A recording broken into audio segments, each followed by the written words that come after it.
Extra small लगेगा, ठीक है।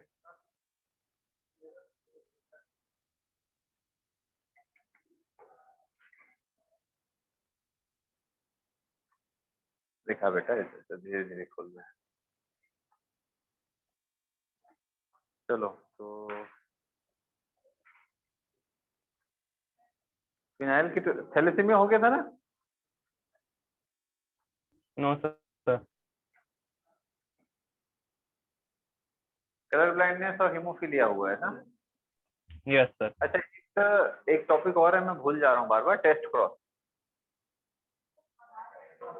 सर लास्ट क्लास में करवाए थे। ठीक है, ठीक। फिर वहां पढ़ाना बचा है। हाँ, भूल गया हूँ। हाँ, अब क्या देखेंगे? Sickle cell anaemia. Sickle cell anaemia. Sickle cell anaemia क्या है बेटा? ये ब्लड डिसऑर्डर है।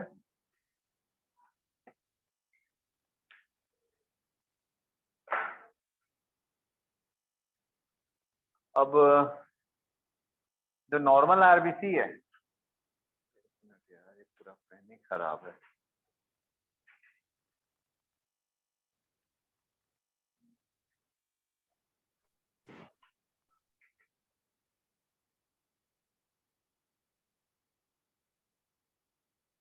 इंक तो भरा करो यार, देखा तो करो कि चालू है कि नहीं है। अभी तो अभी लिख के देखो इसको।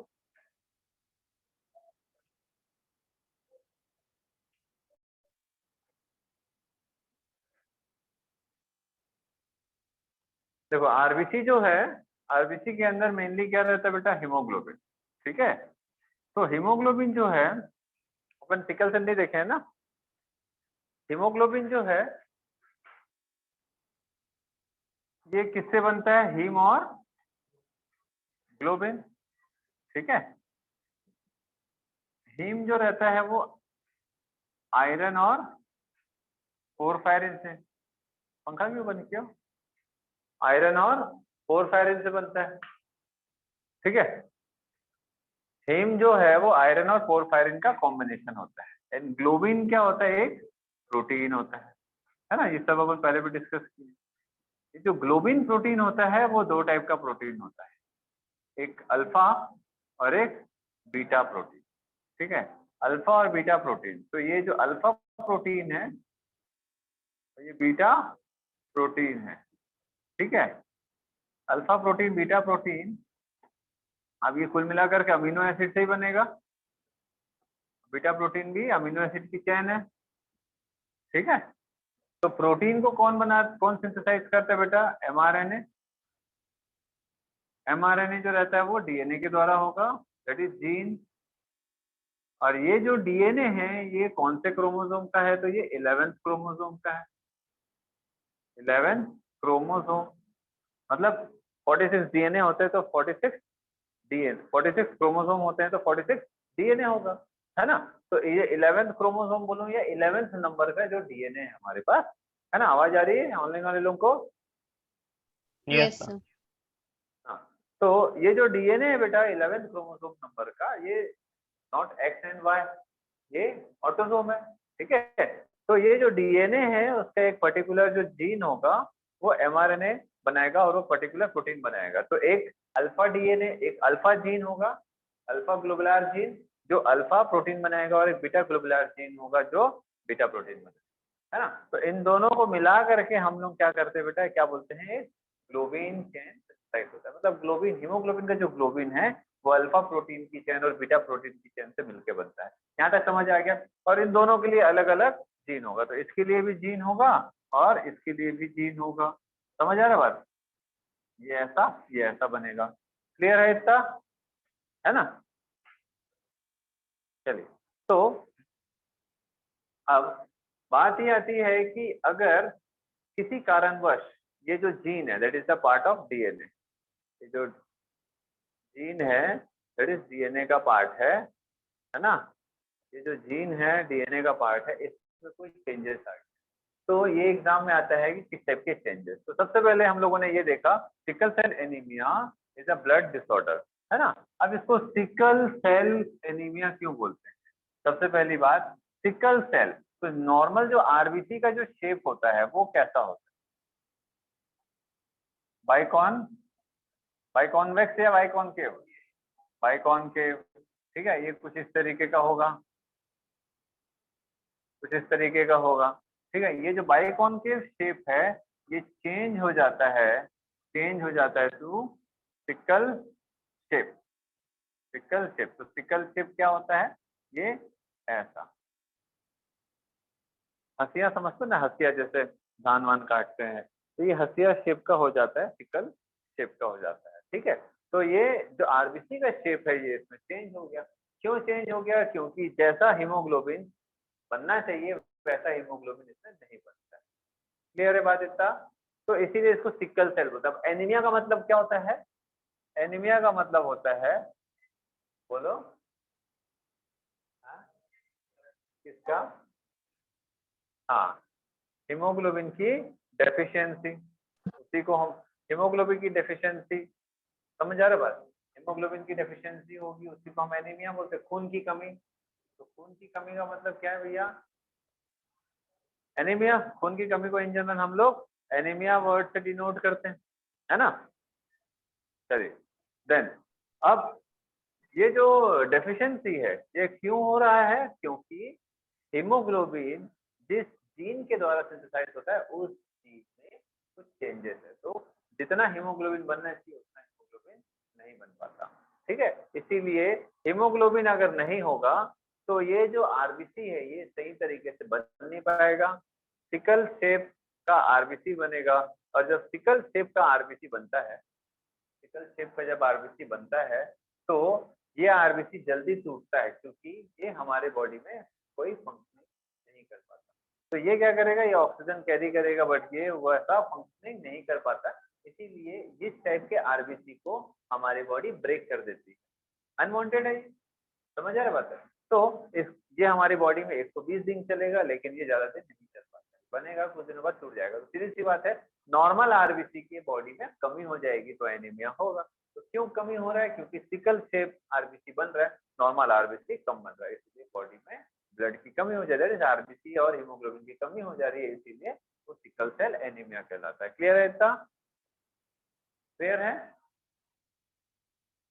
देन ये होगा बेटा ऑटोसोमल, ये एग्जाम में आता है autosomal recessive disorder, autosomal recessive disorder. तो ये ऑटोसोम है, तो कौन सा क्रोमोसोम में है? क्रोमोसोम नंबर 11, ठीक है। क्लियर है इतना? ठीक, समझ आ गया सबको?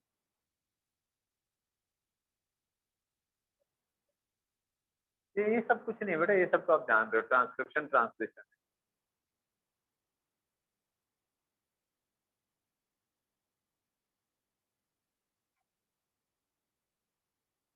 हुआ। इतना क्लियर है? बोलो। Sir yes sir. हाँ बोलो बेटा। सर मतलब सिकल शेप के आरबीसी में हीमोग्लोबिन नहीं होगा? उसमें हीमोग्लोबिन होगा बेटा, लेकिन मैच्योर हीमोग्लोबिन नहीं होगा, यस ठीक सर। है। डिफेक्टिव हीमोग्लोबिन होगा। डिफेक्टिव हीमोग्लोबिन होने के कारण क्या होता है, जितना पैकिंग होना चाहिए हीमोग्लोबिन का उतना पैकिंग नहीं हो पाता है और इसीलिए उसका शेप चेंज हो जाता है, ठीक है।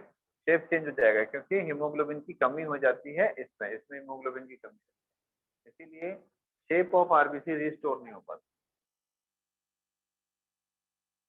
चलिए, हो गया?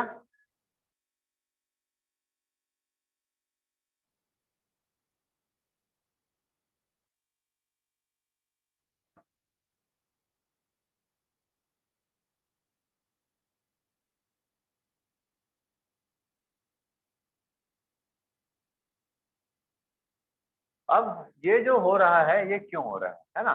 तो जो सिकल सेल एनीमिया जो है ये ऐसा शेप में क्यों आया, सिकल सेल एनीमिया में आरबीसी का शेप ऐसा क्यों चेंज हुआ? तो देखो बेटा, ये होता है म्यूटेशन के कारण। सिकल सेल एनीमिया होता है म्यूटेशन के कारण। म्यूटेशन मतलब सडन चेंज। तो कोई भी म्यूटेशन होता है किसी न किसी कारण से होता है। तो हुआ ये कि जैसे अफ्रीका के कुछ कंट्रीज हैं जहाँ पर बहुत ज्यादा मलेरिया हुआ करता था, बहुत ज्यादा मलेरिया होता है, वहाँ बहुत मलेरिया का प्रकोप है। तो उस एरिया में क्या हुआ कि जब बच्चे बूढ़े जवान सब मरने लगे, क्यों भाई, डेथ होगी ना मलेरिया से, है ना। बहुत ज्यादा अगर मलेरिया, बार बार मलेरिया पैरासाइट बॉडी में घुसेगा तो बॉडी कब तक रेजिस्ट करेगी? तो एक समय आता है कि बॉडी ने अपने आप को उससे बचाने का एक उपाय ढूंढ लिया। क्या उपाय ढूंढ लिया बॉडी ने मलेरिया से बचने का उपाय? कि मलेरिया जो होता है वो किसके कारण होता है? मलेरिया किसके कारण होता है? Plasmodium parasite, it is a protista, Plasmodium, है ना, प्रोटिस्टा, ठीक है। देन ये जो है मॉस्किटो के बाइट से होता है। तो प्लाज्मोडियम जो होता है वो मेनली कहाँ पर ये रहता है बेटा? आरबीसी में। प्लाज्मोडियम कहाँ रहता है? तो आरबीसी में। तो आरबीसी को क्या करता है? ये रप्चर करता है ना। आरबीसी रप्चर होता है, खून की कमी होती है। मलेरिया में भी एनीमिया होता है, हिमोलिटिक एनीमिया, ठीक है। अब ये मलेरिया के कारण बार बार आरबीसी टूट रहा है, बॉडी को नुकसान पहुंच रहा है। तो ह्यूमन बॉडी ने क्या किया? अपने आप को एडेप्ट कर लिया उसके मुकाबले, मतलब उसके खिलाफ एडेप्टेशन खुद में ला दिया। तो एडेप्टेशन कैसे आएगा? तो भाई देखा, बॉडी ने बार बार आरबीसी डिस्ट्रॉय हो रहा है, तो क्यों ना मैं इस आरबीसी को ऐसा कर दूं जिससे कि प्लाज्मोडियम आरबीसी में रुक ही ना पाए, वो ग्रो ना कर पाए, है ना, उसका रिप्रोडक्शन ना हो। क्योंकि आरबीसी के अंदर ही प्लाज्मोडियम का रिप्रोडक्शन होता है। आप लोग पढ़ोगे इस साल ह्यूमन हेल्थ एंड डिसीजेस में, ठीक है, life cycle of Plasmodium parasite, malarial parasite. तो आरबीसी के अंदर वो मैच्योर होता है, मल्टीप्लाई होता है, रिप्रोड्यूस करता है, गैमेट्स बनाते हैं, समझ आ रहा है। तो ये सब ना कर सके इसीलिए हम आरबीसी के शेप को चेंज कर देते हैं। तो आरबीसी को शेप को चेंज करने के लिए क्या, हीमोग्लोबिन जो रहता है उसमें चेंजेस ला दिए। तो बॉडी में म्यूटेशन हुआ जिसके कारण ये जो आरबीसी है, ये सिकल शेप हो गया, जिसके कारण प्लाज्मोडियम जो रहता है इस पे अटैक नहीं कर पाता है। इस टाइप के आरबीसी पे प्लाज्मोडियम जिंदा नहीं रह पाता है, जिसके कारण प्लाज्मोडियम से बचाव हो जाता है। तो इसका एक फायदा भी है क्या, कि जैसे किसी को सिकल सेल एनीमिया है तो उसको मलेरिया नहीं होगी। तो ये कौन सी बीमारी से बचाता है? ये डिसीज मलेरिया से, लेकिन ये खुद एक बीमारी है, ठीक है। ये बीमारी मलेरिया से बचाता है। तो छत्तीसगढ़ में बहुत सारे लोगों में ये प्रॉब्लम है। साहू, वर्मा, इन कैटेगरीज जो है ना, इन जो सोशल कैटेगरीज है, इन लोगों में काफी देखने को मिलता है। कोई है कि साहू वर्मा? आप लोग साहू वर्मा नहीं, कौन है? हाँ, वर्मा। और कोई है? साहू वर्मा, ऐसे कुर्मी वगैरह जो आते हैं, नहीं नहीं। तो इन कम्युनिटी जो छत्तीसगढ़ की मेनली जो है, इन कैटेगरीज में आपको काफी देखने को मिलता है, ठीक है। अब कई बार जैसे पूछा जाता है कि सर कैसे आ गए भाई, अब उनके में चेंजेस हुआ, ठीक है। तो माइनर चेंजेस हुआ जो कैरियर हुए। इसमें क्या होता है ना कि मतलब कितना जीन अफेक्ट है उस पर डिपेंड करता है उसकी सिवियरिटी, ठीक है। कितना जीन अफेक्ट है और उसकी बॉडी में कितना ब्लड जो रहता है वो हिमो सिकल सेल वाला बन रहा है, उसके हिसाब से उसका जो डिसीज है वो कम या ज्यादा माना जाता है, ठीक है। तो अब जैसे किसी की कोई कैरियर है, इसको ज्यादा प्रॉब्लम नहीं है, माइनर फॉर्म है सिकल सेल का, माइनर फॉर्म है, ठीक है। माइनर भी होता है सिकल सेल और एक मेजर भी होता है। तो जो ट्रेट होते हैं, ट्रेट मेनली माइनर फॉर्म होता है, डिसीज थोड़ा मेजर फॉर्म। तो जो मान के चलो सिकल सेल का जो माइनर फॉर्म है, एक माइनर फॉर्म वाले दूसरे माइनर फॉर्म से शादी कर लिए, दोनों का जीन क्लब होगा, और दोनों के डिफेक्टिव जीन अगर एक साथ आ गया तो एक major form of sickle cell उनके चाइल्ड में अपीयर होगा, है ना। तो वो एकदम सीवियर फॉर्म है, बहुत ज्यादा प्रॉब्लम्स होते हैं उनको, काफी सीवियरिटी रहती है उन लोगों, ठीक है। तो जनरली हमारे देश में और बहुत सारे देश में भी ऐसे ही शादी होती है। कुंडली देखते हैं हम लोग ब्लड टेस्ट नहीं करवाते। ब्लड टेस्ट करा देंगे तो हंगामा मचा देंगे, सास लोग, सास समझते हो ना। हाँ। जैसे ही जैसे ही लड़की वाले लोग बोले कि भाई लड़के का तो ब्लड टेस्ट लगेगा, अब क्या मालूम भैया कि इसको क्या बीमारी, हेपेटाइटिस है, HIV है। मैंने बताया ना HIV 10 साल का विंडो पीरियड होता है, किसी के बॉडी में HIV है उसको मालूम भी नहीं रहता है, कई लोगों को 5 साल हो गया HIV घुसा पड़ा है लेकिन उसको कोई प्रॉब्लम नहीं है, ऐसा भी होता है। तो ब्लड टेस्ट हमारे में कहाँ होता है, गलती से बोल दिए ब्लड टेस्ट लगेगा, अभी से खून पी रहे हैं ये लोग ठीक है, आगे नाम नहीं जाने क्या करेंगे मेरे बेटे के साथ। तो ये सारी चीजें होती है, बट कायदे से जेनेटिक ट्रेट के बारे में एक थोड़ा सा मालूम होना चाहिए कि भाई पेडिग्री एनालिसिस होना चाहिए, फैमिली हिस्ट्री लेना चाहिए। ऐसा बोल दिए क्या लड़के के माँ बाप को कोई बीमारी है क्या, उसमें ऐसे देखे हम लोग बीमार दिखते हैं, क्यों कर रहे हैं शादी, क्यों आए हमारे घर, है? मना कर दो उनको, हम लोग का बीमार दिखते, मेरा बेटा का बीमार दिखता है, क्यों बेटा इतना साफ सुथरा बेटा मेरा ठीक है। तो जनरली क्या है, थोड़ा सा फैमिली हिस्ट्री मालूम होना चाहिए, है ना। जैसे सिंधी कम्युनिटीज में आपको थैलेसीमिया ज्यादा देखने को मिलता है, कोई है सिंधी अमन के अलावा, कोई नहीं है? तो उसमें थैलेसीमिया, ये भी ब्लड डिसऑर्डर है, वो देखने को मिलता है। थैलेसीमिया आगे देखेंगे ना, वो भी ब्लड डिसऑर्डर, समझ आ रहा बात। तो ये कुछ कम्युनिटीज में कुछ कुछ डिसीजेस थोड़ा सा देखने को मिलता है, मतलब उसके जो डिफेक्टिव चीज है। इसीलिए हमारे जो पूर्वज हैं वो लोग सेम गोत्र में शादी को बिल्कुल प्रोहिबिटेड किए हुए थे। अब लोग उतना नहीं मानते हैं। तो मतलब अगर आपका जाति, आपका सरनेम सेम है, लेकिन अगर गोत्र भी सेम है तो भाई बहन हो जाते है ना, ऐसा अपन मानते हैं। बहुत सारे लोग फॉलो करते हैं, बहुत सारे लोग नहीं करते। उसका सबसे बड़ा रीजन होता है genetic disorder. Genetic disorder pre dispose होता है, मतलब एक्सपोज होता है। तो जेनेटिकली डिफेक्टिव पर्सन जो है, जो कि कैरियर, जब अपन पिछले बार देखे थे, कैरियर इज अ नॉर्मल, ठीक है। तो दो कैरियर अगर आ गए जिसमें डिफेक्टिव जीन है तो फिर बेड़ा पार हो जाएगा। तो होता ही है, गोत्र का मतलब ये होता था कि भाई पुराने जमाने में कि जैसे गोत्र जो है वो गांव के नाम के हिसाब से रखा जाता था। तो एक गांव में अगर एक फैमिली है तो उनका एक गोत्र रहता था। जब गांव बसना चालू होता था ना, शायद अब तो पॉपुलेशन इतना बड़ा, कौन कहाँ मूव किया किसको मालूम। तो जैसे एक गांव है, एक गांव में जो एक फैमिली मेंबर्स है उनका एक गोत्र डिसाइड हो गया। अब वो लोग पलायन किए, कोई मुंबई चला गया, कोई साउथ चला गया, कोई गुजरात चला गया, कोई महाराष्ट्र चला गया। तो उसके बाद उस समय पुराने जमाने में ना कोई चिट्ठी पत्र हुआ करता था, ना एड्रेस का, ना कुछ, ना टेलीफोन।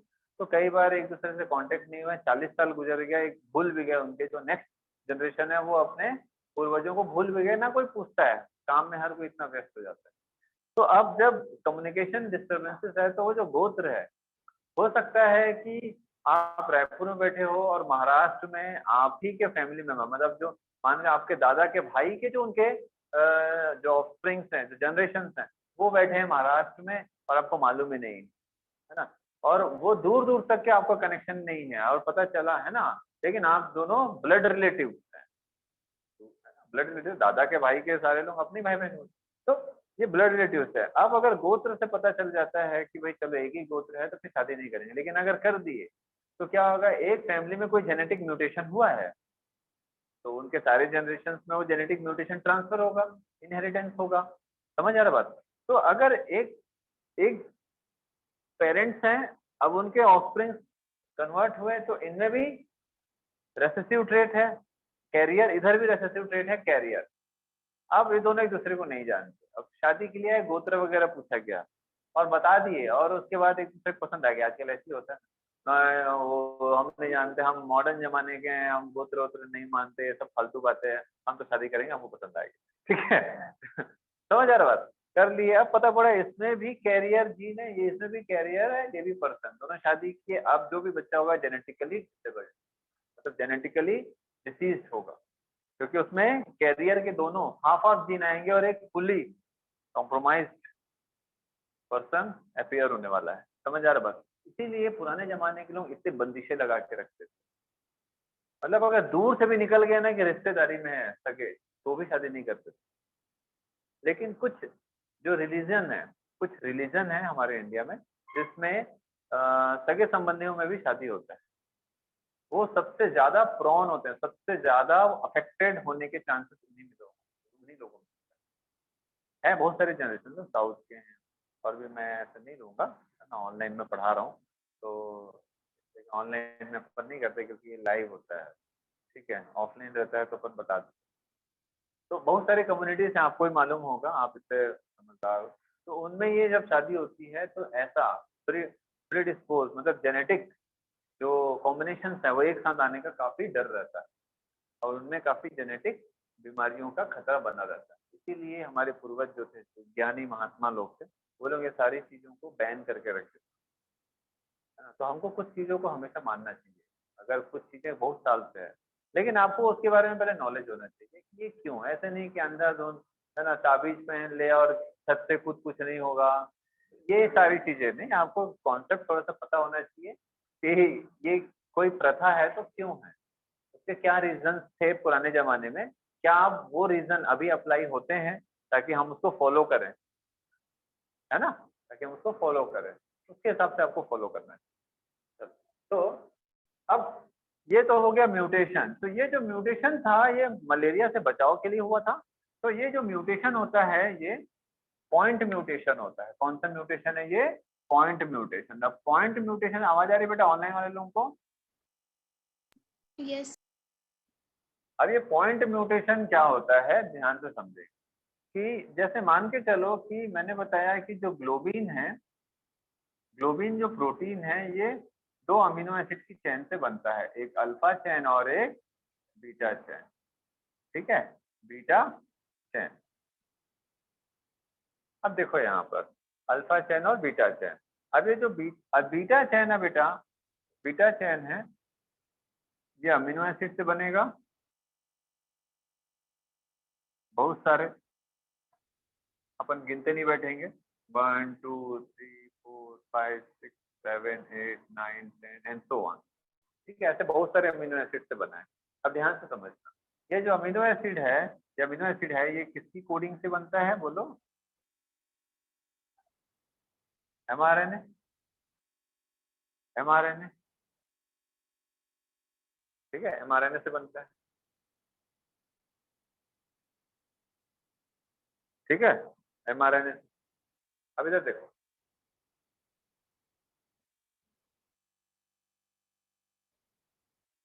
हर एक अमीनो एसिड, आप लोग ट्रांसक्रिप्शन ट्रांसलेशन पढ़ रहे होगे अभी, हर एक अमीनो एसिड जो रहता है ये कोड होता है mRNA के कोडिंग के द्वारा, है ना। जैसे फॉर एग्जांपल भाई यहाँ पर कोई एक कोड है AUG है, यहाँ पर CCU है, तो ये कोडॉन जो रहेगा ये एक पर्टिकुलर अमीनो एसिड को कोड करता है। तो यहाँ पर tRNA आता है, आपको मालूम है ना। A का क्या होगा? U का A C G and A, तो ये tRNA आएगा। tRNA जो रहता है वो अमीनो एसिड के साथ में ऐसा जुड़ा हुआ रहता है। देखिए tRNA जो रहता है वो आएगा, ये कोडॉन है, ये एंटी कोडॉन है, और ऐसा कोडिंग जो रहता है इस रास्ते पे क्या हो रहा है? ट्रांसलेशन हो रहा है, समझ आ रहा है बात? और अमीनो एसिड के बीच में ऐसा है सारा बॉन्डिंग क्रिएट हो रहा है। ऐसा राइबोसोम के अंदर होता है, आप लोग पढ़े होंगे मॉलिक्यूलर बेसिस, ठीक है। तो कुल मिला करके अब ये जो mRNA में जो कोड है ये किसकी कॉपी? ये DNA में जो कोड होगा उसकी कॉपी है ना। DNA में जो कोड है उसकी कॉपी है, समझ आया? तो अब ये जो DNA है, दोनों में से कोई एक ही स्ट्रैंड जो होगा, DNA का दोनों दो में से कोई एक ही स्ट्रैंड ट्रांसक्राइब होता है, दोनों में से कोई एक स्ट्रैंड ट्रांसक्राइब होगा, एक कोडिंग स्ट्रैंड होता है और एक है? बोलो, अरे बोलो ऑनलाइन वाले, दोनों DNA के स्ट्रैंड को क्या क्या बोलते हैं? एंटीसेंस और सेंस। सेंस और एंटी सेंस, और एक कोडिंग और टेम्पलेट। एक टेम्पलेट, ठीक है। ये क्या है, स्टैंड को अलग अलग नाम देते हैं दोनों स्टैंड। अब अगर अगर ये जो DNA है यहाँ पर बहुत सारे क्या है बेटा, U A C G C G G A A U U C G C G A U, ऐसा कुछ भी, ठीक है, मैं ऐसा कुछ भी बना रहा हूँ। तो मान के चलो कि बेटा यहाँ पर A U तो अब ये क्या होगा, AUG है ना, AUG है, यहाँ पर GAA है। तो ये जो हमारा सिकल सेल एनीमिया होता है, यहाँ पर कोई भी एक जो नाइट्रोजनस बेस पेयर है ये चेंज हो जाता है किसी दूसरे नाइट्रोजनस बेस पेयर में। जैसे फॉर एग्जांपल U जो रहता है वो C में चेंज हो गया, या G जो रहता है वो A में चेंज हो गया, है ना। तो इस टाइप से कोई भी नाइट्रोजनस बेस क्या हो जाता है बेटा, चेंज हो जाता है। समझ आया बात। तो यहाँ पर क्या होता है कि जो 6th पोजीशन होता है, 6th पोजीशन जो होता है इसमें चेंजेस आता है। तो ये जो 6th पोजीशन का जो अमीनो एसिड, 6th पोजीशन का जो अमीनो एसिड होता है वो किससे कोड होता है, ये होता है बेटा ग्लूटामिक एसिड रहता है, ये ग्लूटामिक एसिड। ग्लूटामिक एसिड का जो रहता है GUG, आप लोगों का NCERT में है 91 का जो first line, glutamic acid GUG, ठीक है, GAG, सॉरी GAG, है ना। जनरली देखो हर एक कोडॉन अलग अलग टाइप के अमीनो एसिड को कोड करता है, और कोई भी प्रोटीन इस दुनिया में बनता है, चाहे हमारा हो चाहे किसी भी ऑर्गेनिज्म का, जो भी प्रोटीन बनता है एक particular type of protein particular chain of amino acid से बनता है। जैसे मैं बोलूंगा भैया ये लूसीन है, आइसोलूसीन है, XYZ है, ग्लूटामिक एसिड है, तो वहां पर अगर लूसीन की जगह कोई दूसरा आ गया तो ये चेन डिस्टर्ब हो जाएगी। समझ आया बात, ठीक है। अब यहाँ पर ग्लूटामिक एसिड है, सिक्स नंबर का जो अमीनो एसिड है ये ग्लूटामिक एसिड है। तो ये पर्टिकुलर टाइप ऑफ प्रोटीन के लिए 6th नंबर पर ग्लूटामिक एसिड होना जरूरी है, तभी ये हीमोग्लोबिन का बीटा चेन प्रोटीन के रूप में काम कर पाएगा, है ना। अगर यहाँ पर मैं 6वां अमीनो एसिड को हटाकर कोई भी दूसरा अमीनो एसिड डाल दूं तो भी ये प्रोटीन की चेन जैसा वर्क करना चाहिए वैसा वर्क नहीं करेगा। इवन मैं पहला अमीनो एसिड को या दूसरे अमीनो एसिड को हटा के इसके जगह कोई दूसरा अमीनो एसिड डाल दो तो भी ये चेन का जो काम होगा वो प्रॉपर फंक्शनिंग नहीं कर पाएगा। कुल मिलाकर के ये बोलना चाहता हूं मैं कि जो भी प्रोटीन की जो चेन होती है, चेन होती है, हर एक पर्टिकुलर चीज के लिए particular chain of amino acid होता है। जैसे फॉर एग्जाम्पल हार्मोन बनाना है, जैसे इंसुलिन हार्मोन बनाना है, ठीक है, या ग्रोथ हार्मोन बनाना है, टेस्टोस्टेरोन, या वो तो खैर स्टेरॉइड होता है, जैसे इंसुलिन हार्मोन है वो भी प्रोटीनस हार्मोन है। तो इंसुलिन हार्मोन में पहला अमीनो एसिड क्या होना चाहिए और आखिरी अमीनो एसिड क्या होना चाहिए, ये सब इंपॉर्टेंट होता है। पहला अमीनो एसिड चेंज कर दो या आखिरी अमीनो एसिड को चेंज कर दो, कुछ भी चेंज करोगे तो वो इंसुलिन जैसा काम ही नहीं करेगा। मतलब इतना परफेक्टली डिजाइन होना चाहिए हर एक चीज, जो प्रोटीन बनता है वो इतना परफेक्ट होता है, ठीक है, कि यहाँ पर अगर लूसीन चाहिए तो लूसीन ही चाहिए, आप आइसोलूसीन डाल दोगे कुछ नहीं होता, अमीनो एसिड भाई अमीनो एसिड, उससे नहीं चलेगा, ठीक है। इसका फंक्शनिंग डिस्टर्ब हो जाएगा क्योंकि इसका एक प्रॉपर स्ट्रक्चर होता है, चार्ज होता है, उसके हिसाब से ये काम करेगा अमीनो एसिड की चेन। समझ आया। तो सिकल सेल एनीमिया में क्या होता है, ये जो डीएनए होता है इसमें एक नाइट्रोजनस बेस डिलीट होता है और उसकी जगह कोई दूसरा रिप्लेस हो जाता है। तो ग्लूटामिक एसिड जो होता है वो GAG से कोड होता है। ग्लूटामिक एसिड जो अमीनो एसिड है, 6वां अमीनो एसिड है, वो ग्लूटामिक एसिड होता है, ये GAG से कोड होता है। तो कोड होते समय अगर ए अगर रिप्लेस हो जाता है, एडेनिन अगर हट गया, एडेनिन की जगह पर अगर क्या आ गया, यूरेसिल आ गया, तो GAG कोड कर रहा था ग्लूटामिक एसिड को, लेकिन GUG कोड करेगा वैलिन अमीनो एसिड, ठीक है। तो यहाँ पर ग्लूटामिक एसिड की जगह पर क्या आ जाता है, वैलिन, रिप्लेस्ड बाय वैलिन। समझ आया। और GAG किससे रिप्लेस हो जाता है, GUG। कुल मिला करके adenine is replaced by uracil. समझ आया, ठीक है। सर एडेनिन, हाँ बोलो। सर अगर दो अमीनो एसिड का प्लेस इंटरचेंज हो गया तो भी इफेक्ट होगा? दो अमीनो एसिड का मतलब ये एक अमीनो एसिड यहाँ चले गया, ये यहाँ आ गया, हाँ। तो भी चेंज हो जाएगा बेटा। तो भी ऐसा थोड़ी ना है कि दो बेंच में दो दोस्त बैठे हैं, एक लेफ्ट में बैठा है एक राइट में बैठा है, बोलेंगे चेंज कर लेते हैं, लेफ्ट और राइट में आ गया, राइट और लेफ्ट में, क्या होगा? बट यहाँ पूरा फंक्शनिंग चेंज हो जाता है। हर चीज हमारी बॉडी में परफेक्ट होता है। हमारा जो डीएनए जो कोड है बेटा, वो पहले से लिखा जा चुका है। लाइक जैसे सिस्टम होता है, आपका जो कंप्यूटर सिस्टम होता है, वो सब कोडिंग पहले से एक बार लिखा जाता है ना। कोडिंग पहले से लिखा जा चुका है कि भाई कौन सा कोड से क्या काम करेगा। आप कंप्यूटर सिस्टम में जो कोडिंग होता है, कोडिंग में एक बाइनरी नंबर को भी हटा दो तो पूरा का पूरा फंक्शन चेंज हो जाएगा। होता है ऐसा?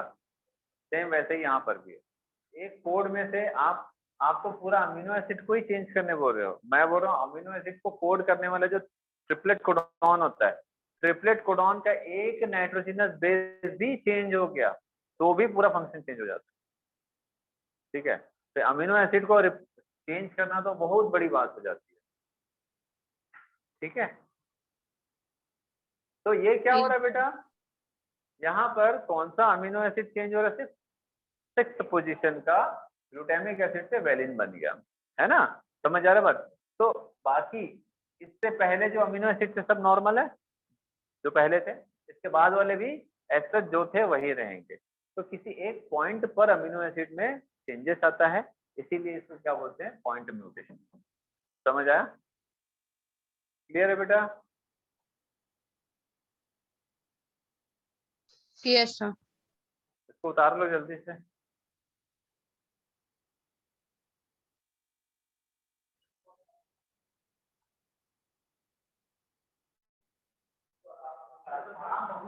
सर हाँ बोलो। सर इसका इलाज क्या होगा? इसका इलाज कुछ नहीं बेटा, इसका इलाज कुछ नहीं है। ठीक है, खाली सिम्टोमेटिक, जैसे इस डिसीज में जो भी सिम्टम्स आते हैं, सिम्टम को बस ट्रीट किया जाता है, क्योंकि वो तो पूरे बॉडी में चेंजेस हो गया है ना। Yes sir.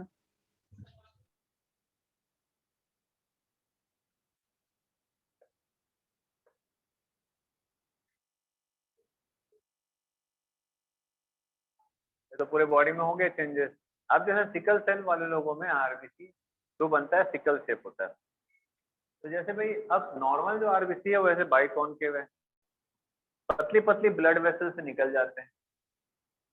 समझ आ रहा बात? ये कुछ ऐसे ही जैसे पतले से रास्ते से पतला दुबला इंसान को ऐसे गुजारे और थोड़ा सा हेल्दी पर्सन को तो अटक जाएगा। तो ये इसका शेप ऐसा है थोड़ा सा।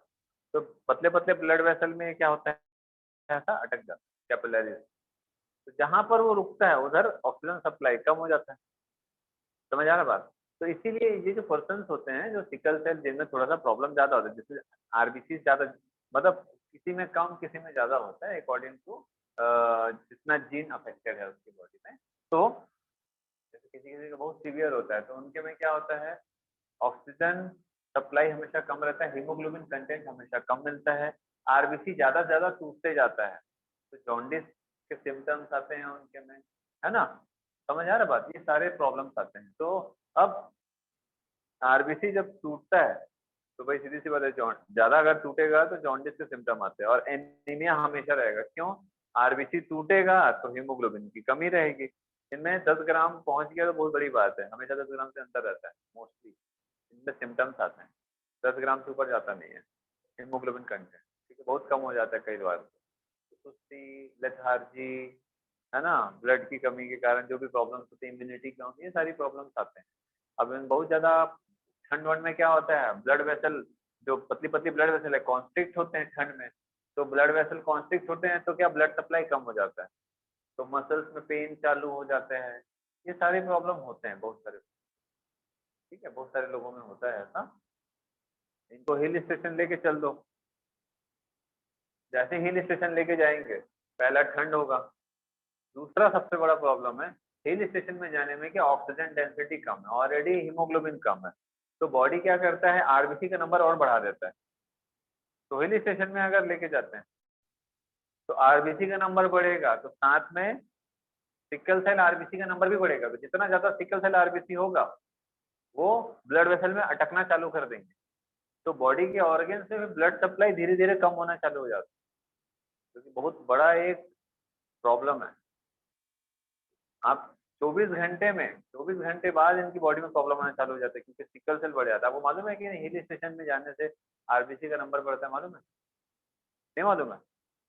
अरे पुराने जमाने में सोचो था ना कि अब कई बार जैसे हीरो हीरोइन लोग कभी छड़ गए तो कई लोग बीमार पड़ जाते हैं, उदास हो जाते हैं, तो डॉक्टर के पास लेके जाते हैं तो बोलते हैं इनको इनको हिल स्टेशन लेके जाओ, थोड़ा मन अच्छा लगेगा, घुमाओ फिराओ इसको। तो देखे हो मूवी, पुराने जमाने की मूवी, तो हिल स्टेशन लेके जाते हैं। ऐसा इसीलिए जैसे ही अपन हिल स्टेशन में जाते हैं तो वहाँ ऑक्सीजन टेंशन कम होता है। गए हो कभी नाथुला पास, चाइना बॉर्डर कभी गए हो आप? सिक्किम, मनाली नहीं गए? Yes sir. कहाँ गए हो? मसूरी? मसूरी बहुत ज्यादा हाई हिल थोड़ी ना, डूंगरगढ़ गए? वहां जाके तो जंप मारते होगा, थोड़ा और ऊपर जाओ, थोड़ा ऑक्सीजन कम होगा, थोड़ा आरबीसी बढ़ेगा। और कहाँ गए हो? कश्मीर, नाथुला पास गए हो? सिक्किम? तो नाथुला पास जब जाओगे ना सिक्किम में, तो वो बहुत हाई एल्टीट्यूड है। वहां जाने से ना एकदम सिकनेस स्टार्ट हो जाता है, एकदम ऑक्सीजन टेंशन कम होता है, कई लोगों को वोमिटिंग चालू हो जाता है, सर घूमना, चक्कर आना, बहुत सारे लोगों का ऐसा होता है। हुआ था क्या आयुष? तो हाँ, कई लोगों का ऐसा था। और हैं? हाँ हाँ, वो कई लोग ऐसे गिरते रहते हैं, कई लोगों को उल्टी उल्टी आते रहता है। हाँ, और अपन क्या है, जैसे हाई एल्टीट्यूड पे पहुंचते हैं ना, अपनी बॉडी कुछ ज्यादा ही चार्ज हो जाती है। अपन को तो बहुत अच्छा लगता है, ऐसा लगता है भाई तुम मेरा भी ऑक्सीजन ले ले, अपन फुल है भाई, ऑक्सीजन से लोडेड है। तो तुरंत नहीं जाना चाहिए नाथुला पास, एक दो दिन रुक के जाना चाहिए, क्योंकि एक दो दिन में क्या होता है, आरबीसी फॉर्मेशन बढ़ जाता है। अब कई लोग क्या है, नहीं आज ही जाएंगे, आज ही पहुंचे हैं सिक्किम, आज ही जाएंगे, तो उसमें प्रॉब्लम आता है, बॉडी प्रिपेयर नहीं है हाई एल्टीट्यूड के लिए, लो ऑक्सीजन टेंशन। तो जब भी ऑक्सीजन कम होता है, बॉडी को अवेलेबिलिटी कम होती है, तो बॉडी क्या करेगा, तेजी से सांस लेना चालू करेगा। बट कब तक करेगा, वहां तो बहुत देर रहना है। तो बॉडी क्या करती है, या तो ज्यादा ऑक्सीजन डालो, या तो आरबीसी का नंबर डबल कर दो। तो भाई देखो सीधी सी बात है, 10 मॉलिक्यूल आरबीसी, 10 मॉलिक्यूल ऑक्सीजन है, 20 हीमोग्लोबिन है। तो एक बार में वो क्या हो रहा है बेटा, 10 है तो 20 जो रहता है, मुश्किल से 10 को ही कैप्चर कर पा रहा है, 20 हीमोग्लोबिन। अगर मैं 40 आरबीसी कर लूं तो एक बार में मुझे 20 ऑक्सीजन मिल जाएगा, जितनी रिक्वायरमेंट है पूरी हो गई। तो ये टाइम लगता है। तो हिल स्टेशन में जाने से ना आरबीसी का नंबर बढ़ जाता है। जिसको एनीमिया रहता है, तो खून की कमी, कुछ खा पी नहीं रहे हैं, उनको ले जाओ हीमोग्लोबिन। कोई ये दुनिया भर का विटामिन विटामिन फॉलिक एसिड की जरूरत ही नहीं है। कई लोग बीमार रहते हैं ना, एकदम हीमोग्लोबिन कम हो जाता है, लेके जाओ एक हफ्ता, आके देखो फिर चेक कराओ, ऐसा एकदम ड्रास्टिकली चेंज होता है, बॉडी इतनी हेल्दी हो जाएगी वहाँ जाने के बाद। ऐसा थोड़ी ना बेटा, आयुर्वेदिक थोड़ा मालूम चल जाएगा, अरे जो है कि जो बन गया धीरे धीरे ही खत्म होगा ना वो। बट वो तो इंसान अच्छा फील कर लिया, अब बीमार तो था, ठीक हो गया, इम्यूनिटी बढ़ जाती ना। बॉडी में अगर ऑक्सीजन और हीमोग्लोबिन ज्यादा है तो इम्यूनिटी बढ़ जाती है हमारी। समझ आ रहा बात? इसीलिए तो एक्सरसाइज बोलते हैं लोग, इम्यूनिटी इंक्रीज करने के। क्यों बोलते हैं? जब आप एक्सरसाइज करते हो तो मसल को ज्यादा ऑक्सीजन चाहिए होता है, ज्यादा ऑक्सीजन चाहिए होता है तो बॉडी क्या करती है, हाँफते हैं हम लोग। अगर आप रोज सुबह शाम अगर करोगे तो बॉडी क्या करेगी, एक्स्ट्रा आरबीसी बनाना चालू कर देगी। एक्स्ट्रा आरबीसी बनाएगी ताकि जब आप एक्सरसाइज करो तो ज्यादा ऑक्सीजन कैप्चर कर पाए। तो ऑक्सीजन हीमोग्लोबिन अच्छा रहता है तो हमारी इम्यूनिटी अच्छी है। समझ आ रहा बात? चलो, तो हटा दूं ये सब तो इम्पोर्टेंट क्वेश्चन है, पहले बहुत आते थे। हाई एल्टीट्यूड में जाने से हीमोग्लोबिन बढ़ता है कि नहीं बढ़ता है? मेरा तो एकदम फेवरेट है हिमालय। तो मेरे को कोई पूछता है कहाँ घूमने जाना, तो हिमालयन रेंज पर। और बाकी ऐसे चिल्लर छोटा मोटा ऐसे पहाड़ वहाड़ मेरे को उतना मजा नहीं आता।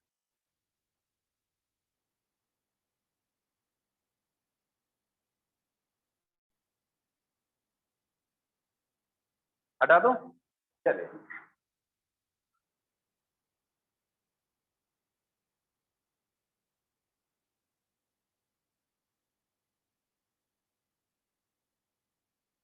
देन उसके बाद हम लोग देखेंगे बेटा फिनाइल कीटोनुरिया।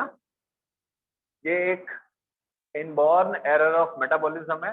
अब ये इनबॉर्न एरर ऑफ मेटाबॉलिज्म क्या होता है देखेंगे, मतलब एक मेटाबॉलिक डिसऑर्डर है। कई बार क्वेश्चन में यही आता है कि ये किस टाइप का डिसऑर्डर है। तो फिनाइल कीटोनुरिया किस टाइप का डिसऑर्डर है? Metabolic disorder. अब ये मेटाबॉलिक डिसऑर्डर क्या होता है?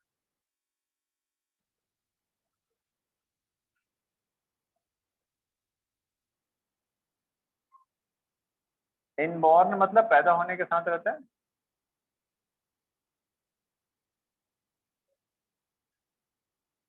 इनबॉर्न एरर ऑफ मेटाबॉलिज्म, ठीक है। ये ऑटोसोमल है कि एक्स लिंक्ड है, ये भी क्वेश्चन आता है। क्या होगा भाई बताओ मन? ऑटोसोमल है कि एक्स लिंक्ड है? पढ़ते नहीं बेटा घर जाके? एक्स लिंक्ड है। 5 एक्स लिंक के नाम बताओ। मैंने बोला था ना 5 एक्स लिंक्ड के नाम, आप फिंगर टिप्स को नीचे बताया था कि नहीं? नहीं बताया?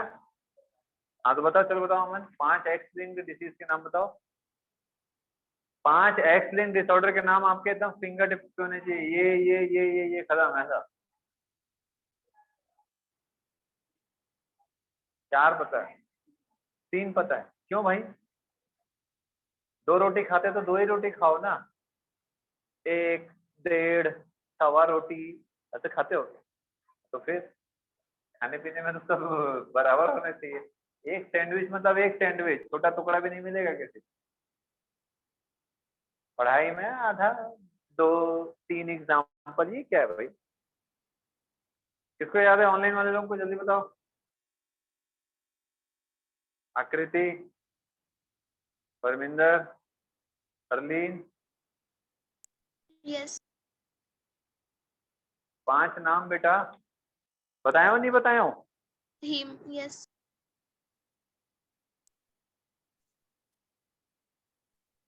Sir colour blindness night autosomal recessive disorder, ठीक है। ये क्या है बेटा? Autosomal recessive disorder. अब इसको ऐसे समझो, जैसे फॉर एग्जांपल मान के चलो कि कोई एक रॉ मटेरियल है। इधर ध्यान देना, ये कोई एक रॉ मटेरियल है, ठीक है।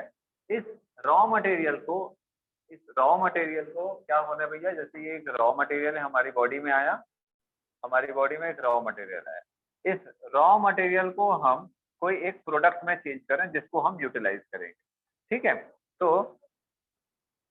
और इसके लिए एक प्रॉपर एंजाइम चाहिए, ठीक।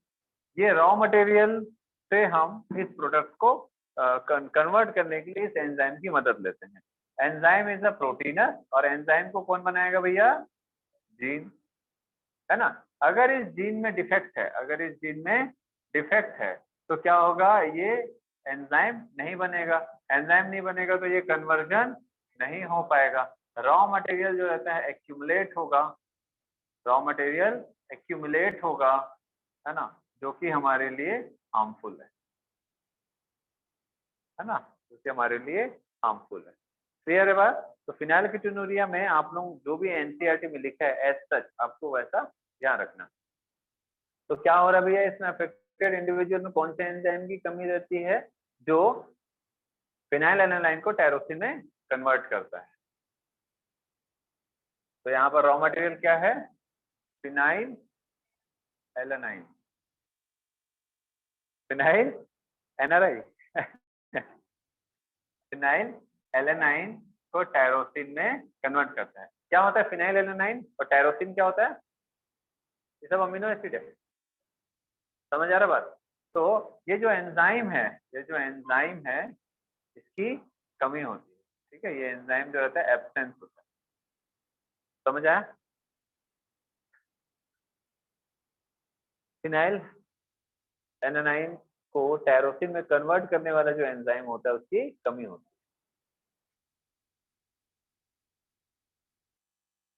That is phenyl alanine hydroxylase, एक एंजाइम होता है फिनाइल एलानाइन हाइड्रोक्सिलेज।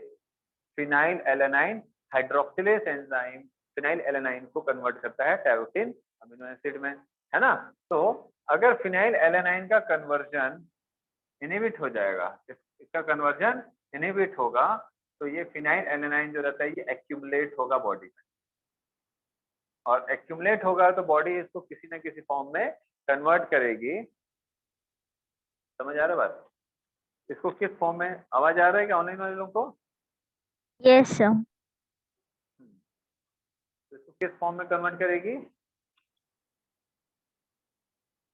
एक्यूमुलेट होगा और फिर ये कन्वर्ट होगा, कन्वर्ट इनटू फिनाइल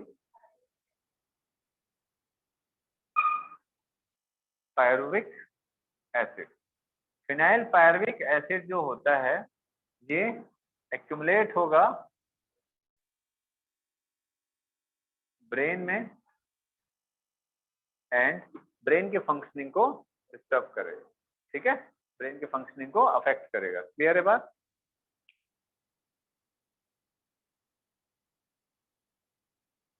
गर्ल्स में कौन बोले? संगीता और वो एक बच्ची।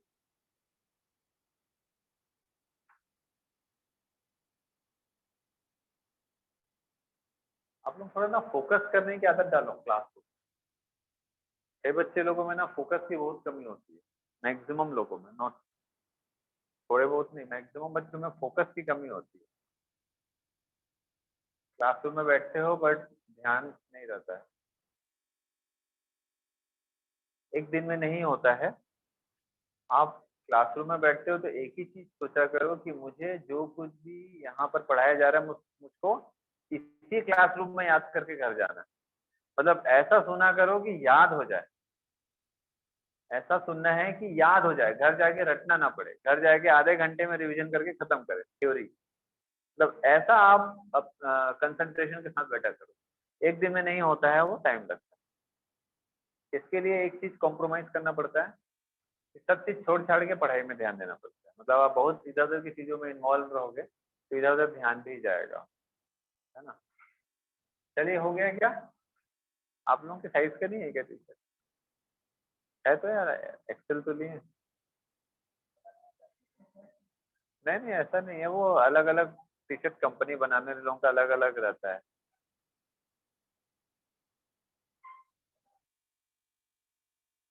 हो गया?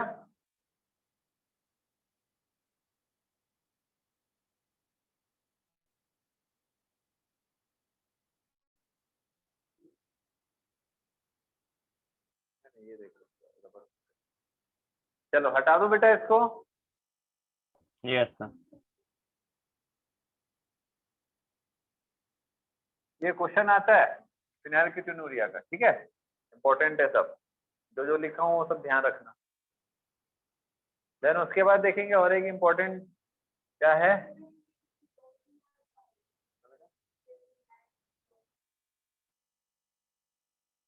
फिनाइल क्या, थैलेसेमिया। कहाँ है? अच्छा, ये सब कीटोन बॉडीज के डेरिवेटिव्स होते हैं बेटा, कीटोन बॉडीज के डेरिवेटिव्स होते हैं, ठीक है। चलो, देन उसके बाद क्या देखेंगे, थैलेसीमिया। थैलेसीमिया क्या है? ऑटोसोमल है कि एक्स लिंक्ड है? ऑटोसोमल। ऑटोसोमल, ठीक है। ये क्या है? Autosomal recessive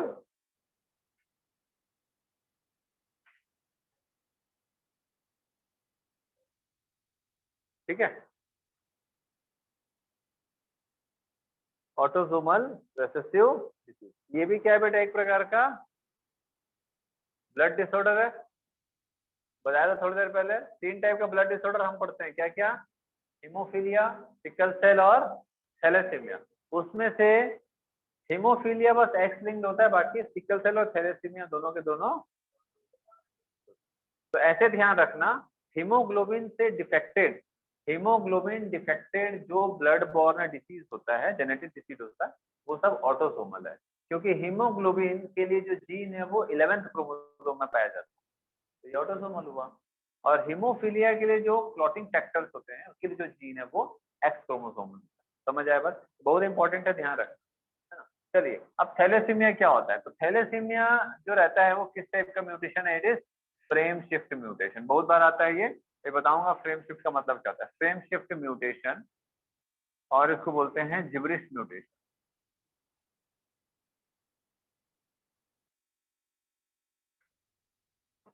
frame shift mutation और जिब्रिश म्यूटेशन बहुत इंपॉर्टेंट है। What is frame shift mutation करके आता है, ठीक है।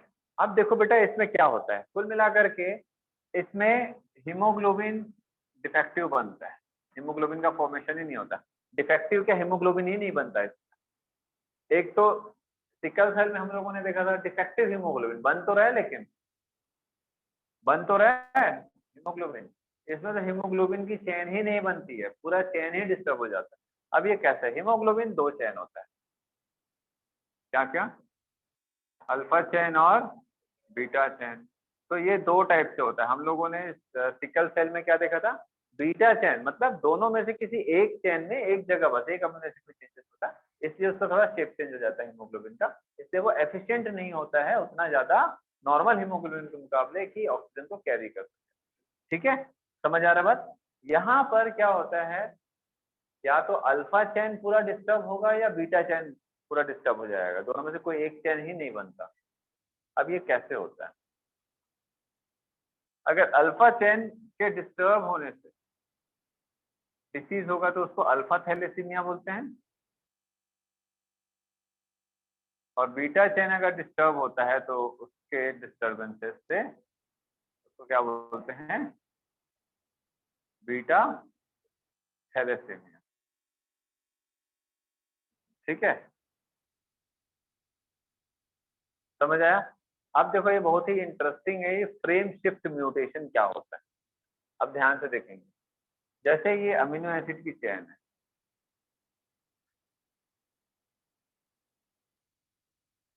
सो ऑन, ठीक है। कोई भी चेन, अल्फा हो चाहे बीटा हो, कोई सा भी एक चेन हो सकता है, अल्फा चेन हो चाहे बीटा हो, है ना। तो हर एक अमीनो एसिड जो रहता है वो एक पर्टिकुलर कोडॉन से कोड होता है।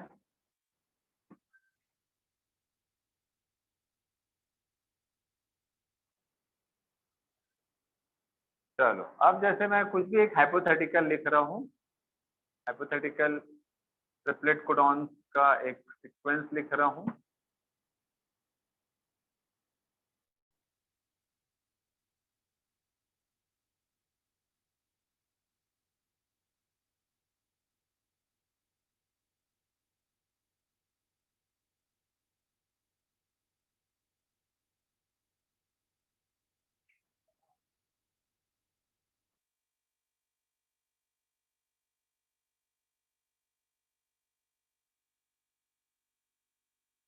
ये एक मैंने कुछ ट्रिपलेट कोडॉन का एक कोड लिख दिया, ठीक है। अब इधर ध्यान से देखना, ये मान के चलो ये एक कोडॉन है, उससे एक अमीनो एसिड कोड हुआ, दूसरे से दूसरा, तीसरे से तीसरा, चौथा, पांचवा, है ना, ये छठवा, ये ये ये और ये। क्लियर है सबको? क्लियर है? तो ये पर्टिकुलर कोडॉन्स के द्वारा, ये पढ़े हो कि नहीं थोड़ा बहुत आप लोग मॉलिक्यूलर बेसिस में? ट्रांसक्रिप्शन ट्रांसलेशन नहीं हुआ है क्या अभी? यहाँ पढ़ोगे आप लोग अभी नेक्स्ट एक आध दो क्लास में ये सब पढ़ोगे। ऑनलाइन वाले लोगों को समझ आ रहा है कि क्या बोल रहा हूँ मैं? Yes sir. Yes sir. नहीं, अगर नहीं पढ़े हो, नहीं अगर आइडिया है तो मेरे को बता दिया करो, क्योंकि आप लोगों का चल रहा है तो मैं सोचता हूँ कि आप लोगों को थोड़ा बहुत बेसिक तो आता होगा। तो अच्छा, ये मालूम है कि नहीं ये क्या होता है कोडॉन? ये कहाँ पाया जाता है? डीएनए में और डीएनए एमआरएनए में। में, है ना, डीएनए में और एमआरएनए में। तो हर एक कोडॉन किसी एक पर्टिकुलर अमीनो एसिड को कोड करता है। अब कैसे कोड करता है वो आप मॉलिक्यूलर बेसिस में पढ़ोगे डिटेल में, ठीक है। तो एक अमीनो एसिड जो रहता है वो एक कोडॉन से कोड होता है। तो हर एक कोडॉन का एक पर्टिकुलर अमीनो एसिड, समझ आया बात?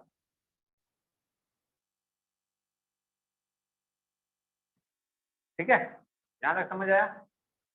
चलो अब इधर देखो ध्यान। तो जैसे भी सिकल सेल पहले में मैंने बताया था कि भैया वहां पर क्या हो रहा है, एक नाइट्रोजनस बेस चेंज हो जा रहा है। तो अमीनो एसिड एक पर्टिकुलर जगह में चेंज हो जा रहा है, उससे पहले और उसके बाद के सारे अमीनो एसिड। ठीक है, यहाँ पर क्या होता है कि जैसे अब इधर ध्यान से देखना, ये ऑनलाइन वालों को दिख रहा है क्या? ये छोटे छोटे लिखा हूँ थोड़ा सा, यस सर। ऑनलाइन वालों को दिख रहा है? यस सर, दिख रहा अब इधर देखो बेटा, जैसे फॉर एग्जांपल यहाँ पर कौन सा कोडॉन है, U U U U U A, ये एक पर्टिकुलर अमीनो एसिड को कोड किया। ठीक है, एक पर्टिकुलर अमीनो एसिड को कोड किया यू यू ए। तो यू यू ए जो है, यू यू ए जो है वो फोर्थ अमीनो एसिड को कोड किया।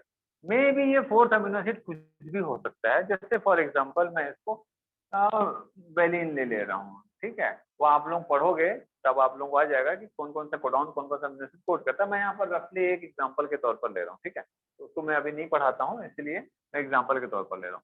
फॉर एग्जाम्पल ये एक वेलिन अमीनो, ठीक है, ये वेलिन का अपन क्या लिए थे, वेलिन का जी यू जी, ठीक है, जी यू जी ले लेते हैं। तो ये इस अमीनो एसिड को कोड कर रहा है, G U G triplet codon. Clear है इतना? अब ध्यान से देखिए, थैलेसीमिया में क्या होता है कि इन जितना भी नाइट्रोजनस बेस है, नाइट्रोजनस बेस या तो डिलीट होगा परमानेंटली या तो एडिशन होगा। तो मैं यहाँ पर डिलीशन की बात कर रहा हूँ। यहाँ पर क्या होगा, नाइट्रोजनस बेस डिलीट होने वाला है।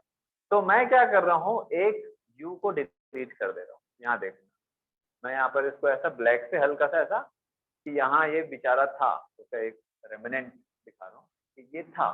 ठीक है, यहाँ पर यू था, जैसे मैं यू को हटाऊंगा ये ट्रिपलेट कोडॉन की सेटिंग रीसेट हो जाती है। कैसे? यू को मैं हटा दिया तो हमेशा याद रखिएगा अमीनो एसिड जो भी होता है वो ट्रिपलेट कोडॉन से ही कोड होता है। अब यहाँ पर ट्रिपलेट कोडॉन क्या बना, जी यू जी था, यू को मैंने हटा दिया।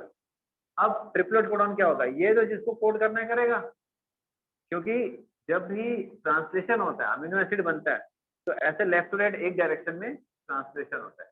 तो यहाँ से ट्रांसलेशन अगर हो रहा है तो अब जी यू जी नहीं मिलेगा तो क्या होगा, नहीं अब बनेगा। ऐसा नहीं कि दो बेस पे, दो नाइट्रोजनस बेस पे ही कोड हो जाएगा, नहीं ऐसा नहीं होता। कोडॉन ट्रांसलेट होगा ट्रिपलेट कोडॉन से ही, एक अमीनो एसिड ट्रांसलेट होगा ट्रिपलेट कोडॉन से ही। तो अब क्या होगा, जी जी सी हो जाएगा। अमीनो एसिड हमेशा ट्रांसलेट होता है एक ट्रिपलेट कोडॉन के द्वारा। समझ आ रहा बात? दो कोडॉन या दो नाइट्रोजनस बेस से एक अमीनो एसिड कोड नहीं होता, इसको कोड होने के लिए ट्रिपलेट नाइट्रोजनस बेस का एक कोड चाहिए। समझ आ रहा है ऑनलाइन वाले लोगों को भी?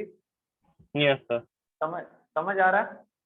अब देख बेटा, ये तो हो गया, ये हिस्सा हो गया, है ना, ये हिस्सा जो है वो इसका कोडिंग हो गया।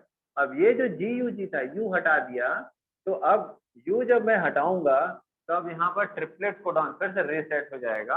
अब यहाँ पर जो कोडॉन है वो जी जी सी का बनेगा, और सी ए का जो कोडॉन था अब ए सी का बनेगा। सी जी जी तो था वो जी सी ए का बनेगा। समझ आ रहा है? ए यू जी जो था वो यू जी सी का बनेगा। सी ए सी जो था वो सी ए सी ए का हो जाएगा। ठीक है, और जो ए सी था वो ए सी जी का हो जाएगा, और यहाँ पर हो सकता है जी हो, तो जो जी सी ए था वो सी ए जी हो जाएगा। तो अब जो भी अमीनो एसिड आएगा वो इस ट्रिपलेट कोडॉन के हिसाब से अरेंज होगा। तो maybe G U G valine से कोड हो रहा था, जी यू जी को कौन इसको एंटी कोडॉन आगे जुड़ा था, किसका? वेलिन अमीनो एसिड से कोड हो रहा था ये। समझ आ रहा बात? अब valine amino acid G U G से कोड हो रहा था, लेकिन अब जैसे यू हटा यहाँ पर जी जी सी आ गया। अब जी जी सी के लिए जो भी अमीनो एसिड है वो आकर के यहाँ पर जुड़ेगा। तो जो फोर्थ अमीनो एसिड है वो वेलिन की जगह कुछ और होगा। नेक्स्ट, फिफ्थ अमीनो एसिड, मान के चलो ग्लूटामिक एसिड था, तो वो अगर CAA से कोड हो रहा था, है ना, लेकिन अब क्या बन गया AAC, तो अब यहाँ पर कोई दूसरा अमीनो एसिड आके जुड़ेगा। वैसे ही पूरा, तो ये क्या हो गया, पूरा का पूरा अमीनो एसिड का जो फ्रेम था वही नया बन गया, इसीलिए इसको क्या बोलते हैं, फ्रेम शिफ्ट म्यूटेशन। पूरा का पूरा अमीनो एसिड का फ्रेम ही नया बन जाता है। तो यहाँ से आपका जो अमीनो एसिड है ये पूरा का पूरा नया बन जाएगा। तो A4, A5, A6, A7, A8, A9 और A10। समझ आया? समझ आ रहा है सबको? ऑनलाइन वाले लोगों को? Yes sir. Harleen, Yes, sir. आकृति, यस सर। हाँ, कांबर, ठीक है, Renuka, Yes, sir. Yes sir. समझ आ रहा है भाई? Renuka, yes sir. Parminder. Yes sir. तो जो मैंने ब्लैक कलर के जो अमीनो एसिड में लिखा है, अमीनो एसिड का नाम लिखा है, ये सब क्या है बेटा? न्यू सब एमिनो चेंज वाले हैं, पूरा अलग टाइप का अमीनो एसिड जो पहले वहां पर नहीं हुआ करता था। तो ये जो अल्फा चेन हो चाहे बीटा चेन हो अमीनो एसिड का, पूरा का पूरा ये चेंज हो गया। समझ आया? इसीलिए इसको frame shift mutation, yes sir. ये ज्यादा खतरनाक होता है। इसमें क्या हुआ, अब हीमोग्लोबिन बनेगा ही नहीं।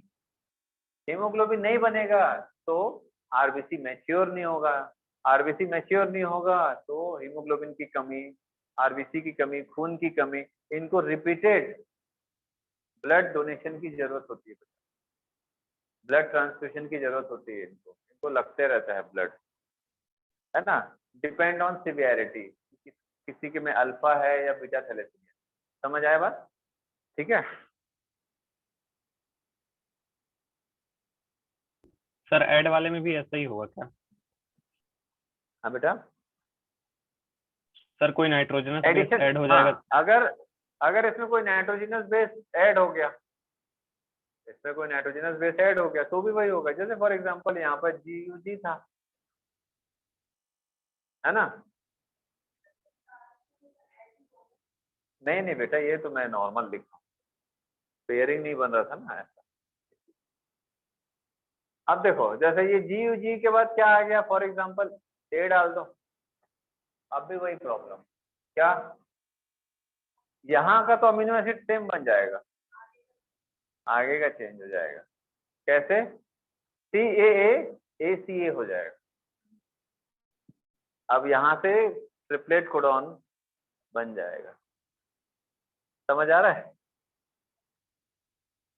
समझ आ रहा है? Yes sir. यहाँ से ट्रिपलेट कोडॉन बन जाएगा तो भी फ्रेम चेंज हो जाएगा।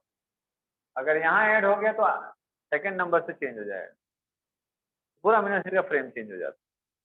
क्लियर है बात? चलो सर। हाँ बोलो। सर थैलेसेमिया रेयरली होता है कि कॉमनली भी हो जाता ये बेटा बहुत कम लोगों में मिलता है, बट रायपुर में कम से कम 100-150 थैलेसीमिया के पेशेंट हैं। रेड क्रॉस सोसाइटी में अगर आप जाके पता करोगे 100-150 के आसपास यहाँ पर आपको थैलेसीमिया के पेशेंट मिलेंगे जिनको रिपीटेड ब्लड डोनेशन की जरूरत पड़ती है। ठीक है, तो अल्फा बीटा कुछ भी हो सकता है। है। Yes sir.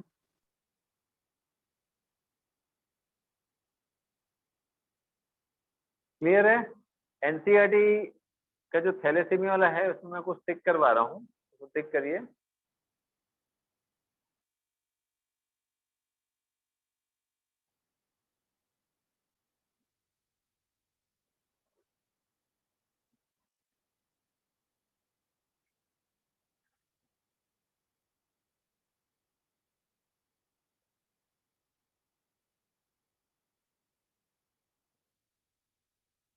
जो बीच का दिख रहा है बेटा, बीटा थैलेसीमिया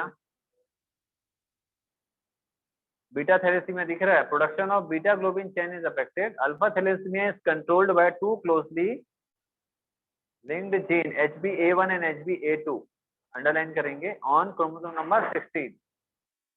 ठीक है, यस। तो जो अल्फा अल्फा हीमोग्लोबिन की जो चेन है वो कौन से क्रोमोसोम से कंट्रोल होता है?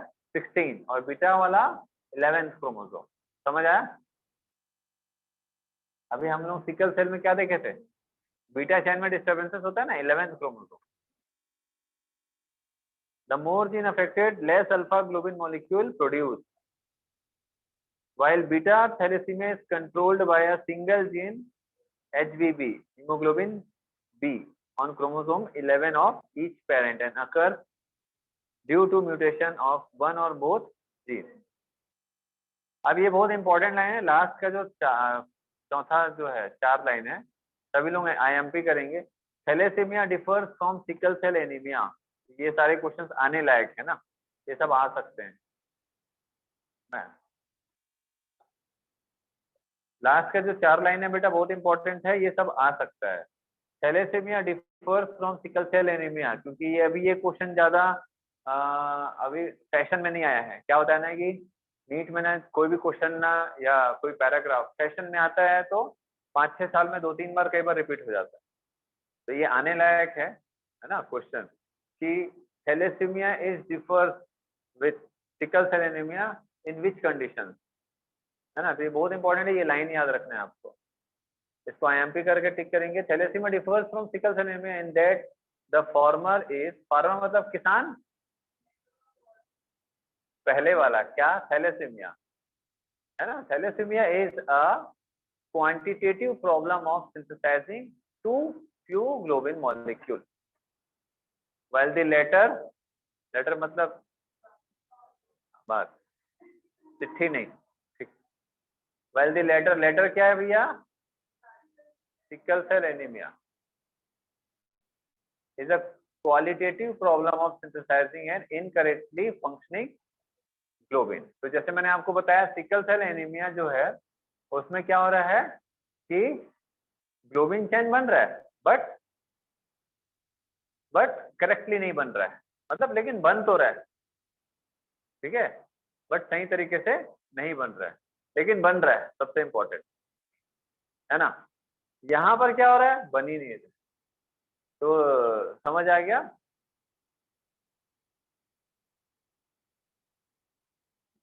तो thalassaemia is a quantitative problem, मतलब बल्क में हीमोग्लोबिन नहीं बनता, और वहां पर बनता है तो डिफेक्टिव हीमोग्लोबिन बनता है। कहां पर, सिकल सेल। तो थैलेसीमिया इज क्वांटिटेटिव, इसको लिख लो आप लोग, thalassaemia is quantitative,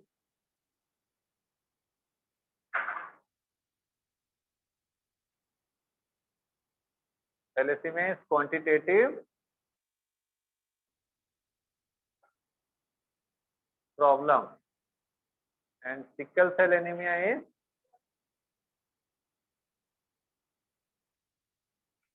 qualitative problem.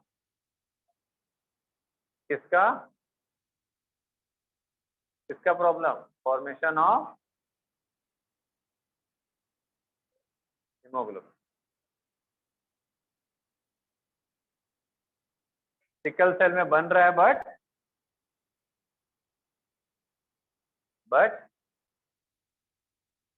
Defective बन रहा है, हीमोग्लोबिन बट डिफेक्टिव बन रहा है, और हीमोग्लोबिन में बन नहीं रहा है, बहुत कम बन रहा है। मतलब जैसे अल्फा और बीटा है तो अल्फा चेन बस बनेगा, और बीटा चेन बन ही नहीं रहा है, बहुत ही कम हीमोग्लोबिन की चेन बन रही है। अल्फा थैलेसीमिया है तो सिर्फ बीटा वाला बन रहा है, वो भी कम हो गया ना। सिकल सेल में क्या है, बीटा चेन में है वो भी सिर्फ डिफेक्टिव, तो अल्फा चेन नॉर्मल बन रहा है हीमोग्लोबिन का, लेकिन बीटा चेन जो है सिकल सेल में वो डिफेक्टिव बन रहा है, बट बन रहा है। इसीलिए ये क्वालिटेटिव प्रॉब्लम है, इसमें क्वांटिटेटिव प्रॉब्लम, ये इंपॉर्टेंट है बेटा, है ना, ध्यान रखेंगे। चलिए अब आता है क्रोमोसोमल डिसऑर्डर।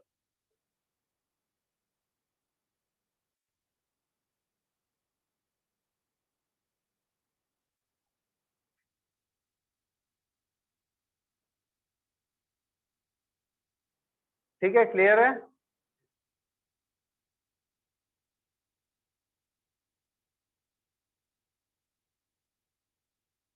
बैठ के पढ़ा रहा हूँ अभी, ठीक है, एकदम थक गया हूँ मैं आज बहुत ज्यादा, है।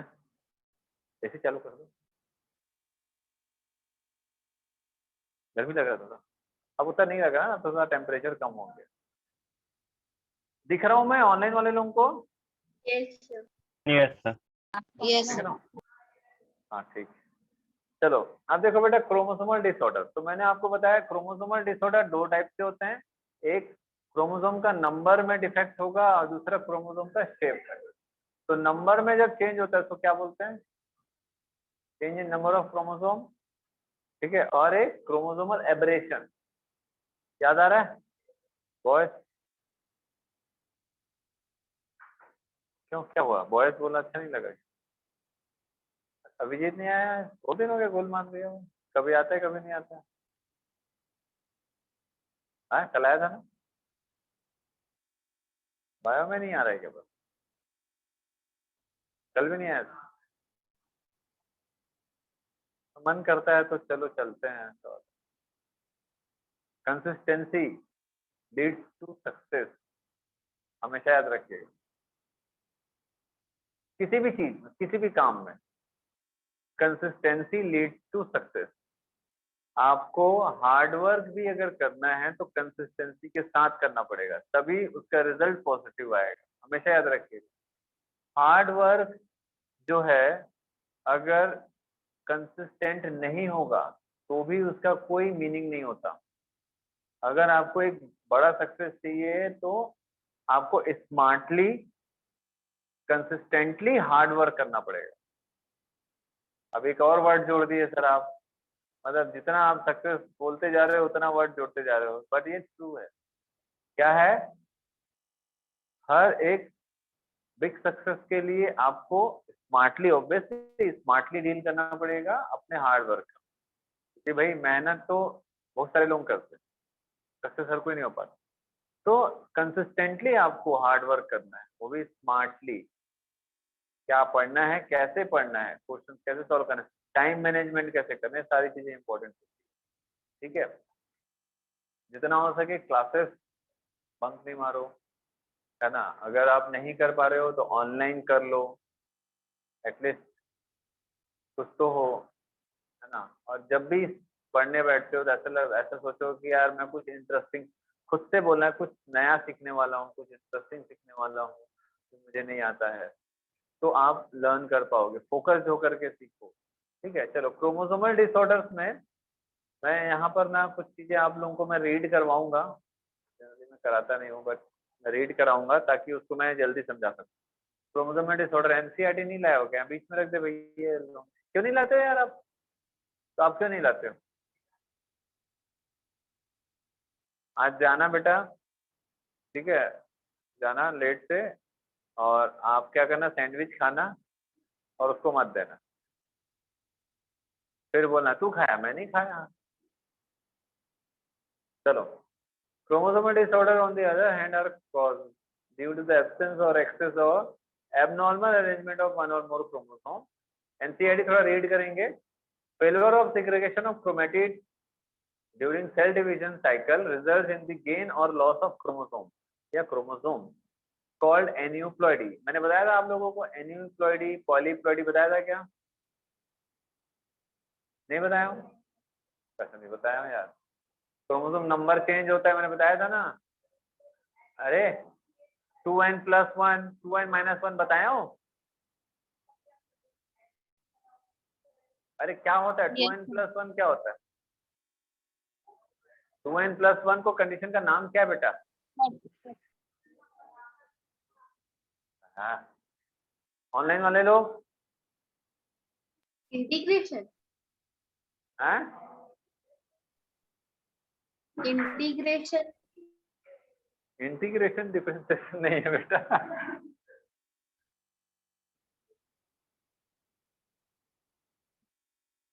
2n+1, 2n-1 ये सब फिजिक्स में पढ़ते हो ना।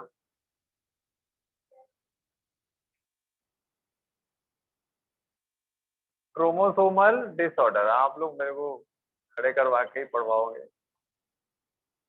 क्रोमोसोमल डिसऑर्डर दो कैटेगरी में पढ़ते हैं, एक change in number of chromosome और दूसरा change in structure of chromosome. लिखने का मन नहीं रहता तो ऐसे ही लिखता हूँ। ठीक है, समझ तो आ रहा होगा? क्यों भाई, किसी समझ नहीं आ रहा है क्या? आ रहा है समझ नहीं आ रहा है? ऐसा है, आ रहा है ना?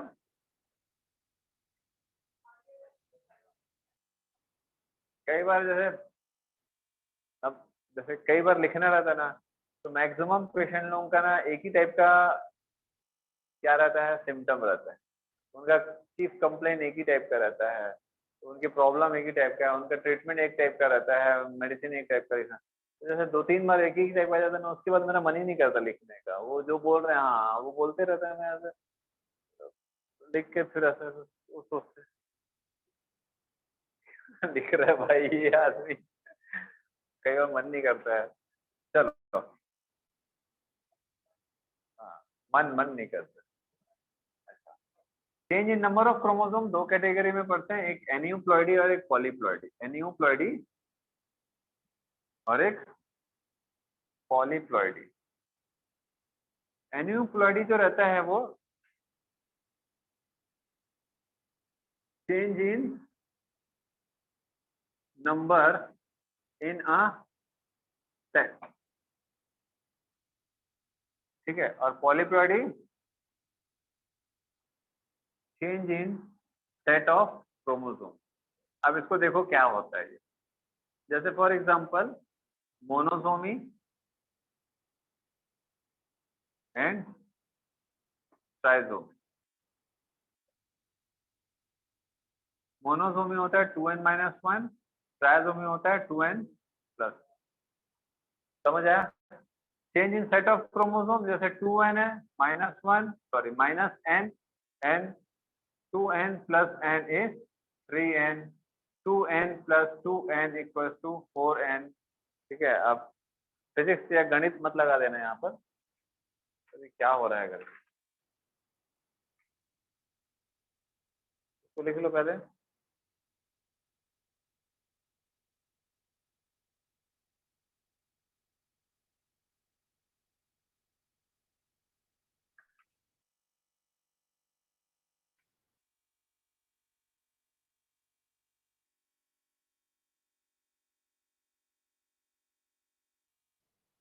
हो गया?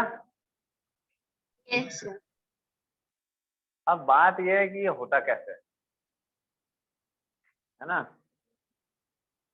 बात यह है कि होता कैसे। तो जैसे फॉर एग्जांपल मोनोसोमी देखो कि अब ये कितना क्रोमोसोम नंबर होगा, अगर ये ह्यूमन में मोनोसोमी होगा तो क्रोमोसोम नंबर कितना होगा? 45। 45 हो जाएगा। और ये ट्राइसोमी होगा तो 47 क्रोमोसोम नंबर। समझ आया है ना? अब देखो बेटा, ये दो कैटेगरी, ये आता है एग्जाम में, what is aneuploidy, what is polyploidy. ठीक है, ये एक नंबर कम हो गया ज्यादा हो गया, एक क्रोमोसोम ज्यादा हो गया कम हो गया, ठीक है, दो क्रोमोसोम कम हो गया, दो क्रोमोसोम ज्यादा हो गया, इसको हम लोग एनियोप्लॉइडी बोलते हैं। और change in set of chromosome मतलब किसी एक ह्यूमन जो पैदा होने वाला है उसके में 2n के बदले 3n हो गया, 4n हो गया, ऐसा भी होता है। ये सब क्या है? Chromosomal disorder. ये change in number of chromosome. अब चेंज इन स्ट्रक्चर में क्या होता है भैया? जैसे कि for example deletion of short arm of chromosome, ये डिलीट हो गया, ये ऐसा था, ये ऐसा हो गया, क्या था और क्या हो गया, इसको क्या बोलते हैं? डिलीशन। ये क्या है? डिलीशन। दूसरा स्ट्रक्चर में चेंज हो रहा है ना। अब इधर देखो, एडिशन, एडिशन कर दो, ये लो, ये क्या हो गया? एडिशन। समझ आ गया बस? तो ये क्या है? स्ट्रक्चर में चेंज। क्रोमोसोम का नंबर उतना ही रहेगा लेकिन स्ट्रक्चर छोटा कम हो गया, थोड़ा सा बढ़ गया, इस टाइप का। बहुत सारे टाइप होते हैं, पहले बहुत ज्यादा पढ़ते थे, अब नहीं पढ़ते। मैंने आपको जो नोट्स दिया है ना मैंने आप लोगों को इस चैप्टर का, उसमें आपको इसके पूरे बहुत सारे टाइप। ठीक है, सर ऑनलाइन हो गया क्या? में मिला था। क्या बेटा? सर ग्रुप में नहीं आया है क्या नहीं आया है? ये इस चैप्टर का ग्रुप में? आपका नोट्स में नहीं आया है। इस चैप्टर का नोट्स नहीं दिया हूँ? नहीं सर ऑनलाइन में नहीं है। अरे बेटा पहले दिया होगा ना। ऑनलाइन क्या, ऑनलाइन तो अभी बना है। उससे पहले तो आपका नॉर्मल ग्रुप में सब लोग थे ना। नो वो सर, नहीं सर आया ये वाला इसमें चैप्टर। नहीं है।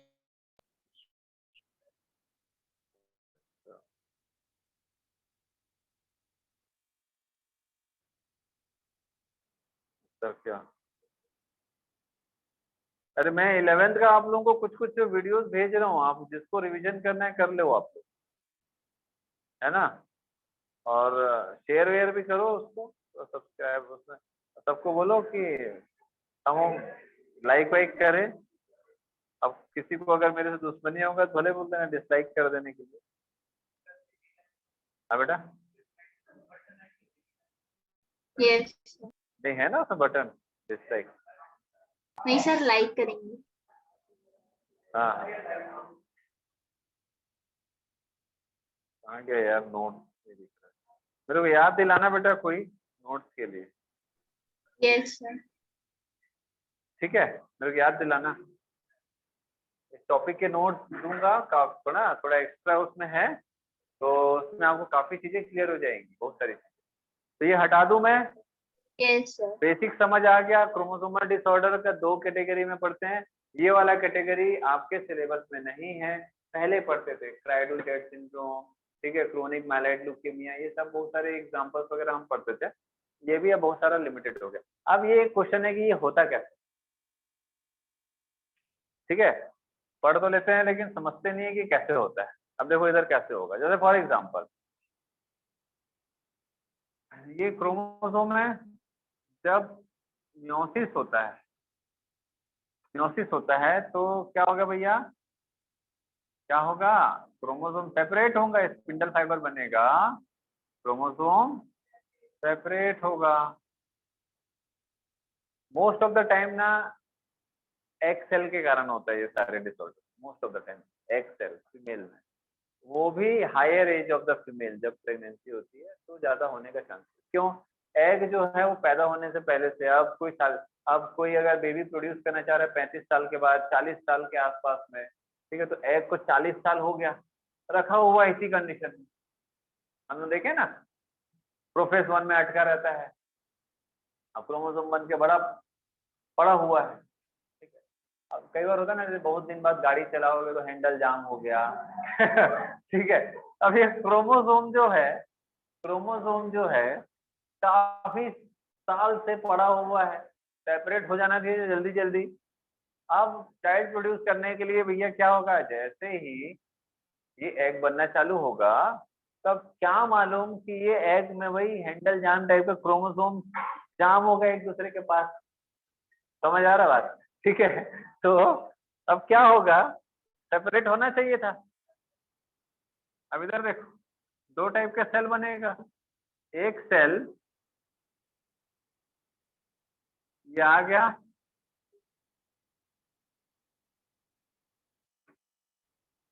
और बेचारा दूसरा क्रोमोसोम उसी के साथ लटक के आ गया, ये वो खींच ही नहीं पाया, वही जुड़ा रह गया, ठीक है। अब इधर कितना क्रोमोसोम आ गया, हाँ बाबा, कितना आ गया, 3 कहाँ से आएंगे, ये 46 है ना भैया। तब पूरा यस 46 का लाइन थोड़ा लगाऊंगा यहाँ पर तो यहाँ अब कितना आ गया, अरे भैया ये एग है, बोलो कितना आ गया, 47। 47। 24 अरे बेटा 24। म्योसिस होगा, एग बनेगा 24, और यहाँ पर 23। 20 अब मान के चलो यही हमारा oocyte है। अब ये फर्टिलाइज होगा, 24 वाला जो एग है ये स्पर्म के साथ फर्टिलाइज हुआ है, इसके पास 23 है। स्पर्म तो फ्रेश बनते रहते हैं, स्पर्म बनते हैं, डेथ होता है, बनते हैं, डेथ होता है। समझ आ रहा बात, ठीक है। अब क्या बनेगा भैया, इस 47, समझ आया। ऑनलाइन वाले लोगों को? Yes, sir. Yes. तो ये क्या लिखोगे? ये 2n तो है, ये वाला एक्स्ट्रा आ गया भाई, +1 ट्राइसोमी कंडीशन। और अगर ये सेकंड पोलर बॉडी बना और ये एग बन गया, तो 22 + 23 क्या हो जाएगा? 2n - 1, that is monosomy. समझ आया बात? इसको Yes. बोलते हैं नॉन डिसजंक्शन। क्या बोलते हैं? Non disjunction. डिसजंक्शन मतलब क्या होता है? जंक्शन से सेपरेट होना। दो ट्रेन रेलवे स्टेशन में आए हैं, रायपुर जंक्शन में खड़े हुए हैं, एक दुर्ग की तरफ चला गया और एक बिलासपुर की तरफ चला गया, क्या हो गया? जंक्शन से सेपरेट हो गया, डिसजंक्शन। अब एक लड़का इधर है, दूसरा दोस्त दूसरे ट्रेन में, दोनों सुपरमैन है, तो अबे दोनों फिर एक साथ चल देंगे, या दो ट्रेन एक साथ है, दोनों को जोड़ दो, तो इधर जाने वाला हटेगा ही नहीं, वो दोनों एक साथ चल देंगे। तो ये क्या होगा? तो दोनों जंक्शन सेपरेट नहीं हुआ ना, डिसजंक्शन नहीं हुआ, नॉन डिसजंक्शन, मतलब जंक्शन क्रॉस नहीं किए, लोग अलग नहीं हुए, तो नॉन डिसजंक्शन। तो ये किस कंडीशन में होता है? Non disjunction. इसको क्या बोलते हैं? जब जंक्शन से अलग नहीं होते हैं तो उसी को हम क्या बोलते हैं? ड्यू टू, बोलिए, नॉन डिसजंक्शन। समझ आया?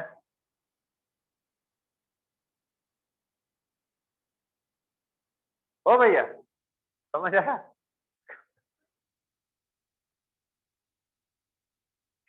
समझ आया भैया?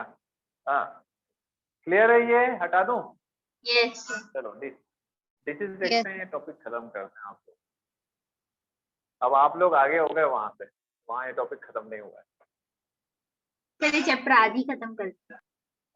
हाँ, बहुत एक्स्ट्रा लिया हूँ आप लोगों का, इसीलिए है। 3 हफ्ते से मेरे ख्याल से मैं 2 क्लास ले रहा हूँ, इसीलिए 3 क्लास आप लोग पीछे थे उनसे। अब मैं कवर कर लिया हूँ, अब एक ही क्लास लूंगा हफ्ते, एक्स्ट्रा मेहनत बंद। अरे सर, 11th भी रहता है, सुबह क्रैश कोर्स भी रहता है, थक जाता हूँ मैं। अगर 2 क्लास लूंगा ना तो आप लोगों का सिलेबस तो बेटा ऐसा है कि सितंबर अक्टूबर तक हो जाएगा। 2 क्लास लूंगा मेरा टॉपिक। इसके बाद क्या बचा है मेरा? मोलर बेसिस तो हो ही रहा है, evolution, human health and diseases 2 chapter, biotech तो 5 क्लास में हो जाता है, 4 क्लास में, ठीक है? समझ आ रहा बात? क्या बचा? इवोल्यूशन, ह्यूमन हेल्थ डिसीज बहुत बड़ा है, ठीक है? 2 चैप्टर इवोल्यूशन एंड माइक्रोब, बस 5 टॉपिक मेरा बचा है, बाकी सब फिर दूसरे पढ़े। चलो अब आते हैं बेटा एक डाउन सिंड्रोम, बहुत इंपॉर्टेंट, डाउन सिंड्रोम। आप लोग कभी ऐसे देखे होंगे कोई मेंटली रिटार्डेड बच्चे जो एकदम गोल सा चेहरा रहता है, ऐसे ऐसे टाइप का रहता है, थोड़ा सा देखो, नहीं हंसने वाली बात नहीं है, रहते हैं बेचारे ऐसे गोल सा चेहरा रहता है, शॉर्ट स्टैचर, शॉर्ट हाइटेड रहते हैं, थोड़ा सा, कई लोगों का थोड़ा सा ऐसे हाथ वाथ थोड़ा सा ऐसा लंबा रहता है ना? माथा एकदम ऐसा चौड़ा रहता है, ये अजीब से थोड़ा सा निकला रहता है, कई लोग कई बार जीभ भी बाहर निकला रहता है। आप नहीं देखे होगे, देखे हो ना? तो वो down syndrome, mostly down syndrome दुनिया में सबसे ज्यादा जो क्रोमोसोमल एबनॉर्मेलिटी जो होती है वो मोस्टली डाउन सिंड्रोम, मतलब मोस्ट ऑफ द टाइम बहुत ज्यादा होता है। इसकी फ्रीक्वेंसी बाकी सिंड्रोम, क्रोमोसोमल डिसऑर्डर के मुकाबले इसका ज्यादा होता है। क्यों? जैसे जैसे एज ऑफ फीमेल बढ़ते जाता है वैसे वैसे इसकी एबनॉर्मेलिटी के चांसेस ज्यादा होते हैं। इसीलिए पुराने जमाने के लोग बोलते जल्दी शादी करते, अब तो सच में मत मान लेना, है ना? गवर्नमेंट 21 साल कर दिया है अभी शादी का, पता है कि नहीं? हाँ सर, 12th बस बोर्ड दूंगा उसके बाद फेरे ले लूंगा। अब वो इलीगल हो गया है, ठीक है? अब वो इलीगल हो गया भैया, 21 साल कर दिया ना, मालूम है कि नहीं? बहुत अच्छा किया है। ये तो लोग स्पेशली गर्ल्स कॉलेज भी नहीं पढ़ पाते थे बेचारे लोग। हाँ, जैसे ही 12वीं पास किए शादी करा देते थे। अब बाल विवाह हो गया। 18 साल था ना एक लीगल एज, अब 21 साल कर दिए। इसीलिए ताकि कॉलेज पढ़ सकें, भविष्य बना सकें, थोड़ा पढ़ाई लिखाई का स्तर बढ़े हमारे देश में, क्योंकि बहुत सही है, क्योंकि बहुत सारे रिलीजन में जल्दी शादी कर देते। 21 ठीक है, 21, 22, 25 ऐसा ठीक है। अब कई बार कुछ ज्यादा ही महत्वाकांक्षी होने के चक्कर में शादी करेंगे 32, 33 में। हाँ, सेटल वेटल होते हैं, जॉब वॉब करेंगे, ये जॉब वो जॉब, 32, 35 में शादी करेंगे। उसके बाद शादी करने के बाद थोड़ा 2-4 साल और सेटलमेंट कर लेते हैं, घर वर ये वो खरीद के थोड़ा सा प्लानिंग करेंगे, उसके बाद फिर शादी करेंगे। 38 हो गया, 38, 39 हो गया। अब भैया एग थोड़ी ना पुराना नया बनेगा, वो तो पुराना ही है। तो एग तो चला आ रहा है पुराना, पता पड़ा नॉन डिसजंक्शन हुआ। तो जैसे जैसे एज बढ़ते जाता है फीमेल का, एग में नॉन डिसजंक्शन के चांसेस इंक्रीज होते जाते हैं। तो मान के चलो कि 30 एज तक काफी अच्छा माना जाता है, एग काफी अच्छा रहता है। 30 to 32, 33 तक भी थोड़ा सा सेफ साइड में रहते हैं। उसके बाद 35 ईयर्स के आसपास तक थोड़ा सा रिस्क स्टार्ट होता है। 40 साल में रिस्क और बढ़ जाता है, और 42-44 साल में रिस्क और हाई होता है। जितना ज्यादा एज होता जाएगा आफ्टर 30 ईयर्स, उतना ज्यादा रिस्क ऑफ क्या, नॉन डिसजंक्शन या क्रोमोसोमल एब्रेशन के चांसेस बढ़ते जाते हैं।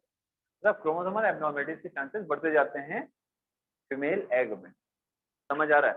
तो most of the time egg के कारण मोस्टली, हमेशा नहीं बोल रहा हूँ, जितने क्रोमोसोमल एब्नॉर्मलिटीज होते हैं वो फीमेल एग के कारण। समझ आ रहा है? क्यों समझ आ गया ना? अलग ही नहीं हो रहा है। समझ आ रहा है बात? ठीक है, तो फ्रीक्वेंसी हमेशा हाई होते जाती है। 40, 42, 45 साल में अगर कोई करता है तो 100 में एक चाइल्ड डाउन सिंड्रोम होने वाले का चांसेस रहता है। वही अगर 38 के आसपास है तो वो रेशियो 400-500 रहेगा। वही अगर 35 साल की शादी में होगा तो 1000-1200 बच्चे पैदा होंगे, उसमें एक डाउन सिंड्रोम। वही 30 साल में होंगे तो वही 5000, 10,000 बच्चों में एक डाउन सिंड्रोम हो सकता है। वही उससे अगर कम होंगे तो चांसेस और ज्यादा कम होते जाएंगे। मतलब 10,000 में एक चाइल्ड होगा 28-30 में, ऐसा टाइप का फ्रीक्वेंसी होती है। तो डाउन सिंड्रोम बहुत कॉमन होता है। समझ आ रहा है? इसलिए ये इंपॉर्टेंट है, इससे इसका हर एक पॉइंट को आपको याद रखना। डाउन सिंड्रोम को मंगोलियन इडियोसी बोलते हैं। मंगोलियन इडियोसी क्यों बोलते हैं? मंगोलियन टाइप ऑफ आईलिड होता है।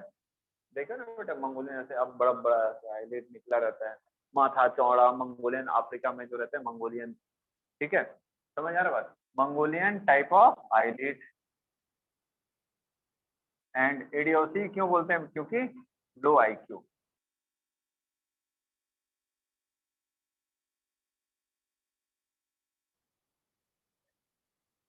इडियोसी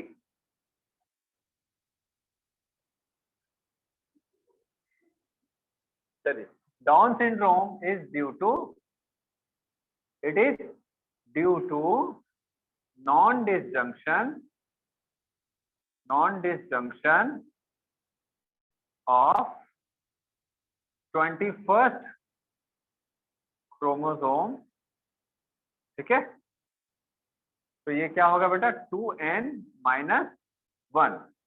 इधर ध्यान देंगे, इधर ध्यान देंगे। ये जो 1 क्रोमोसोम है ये 21st नंबर का होता है।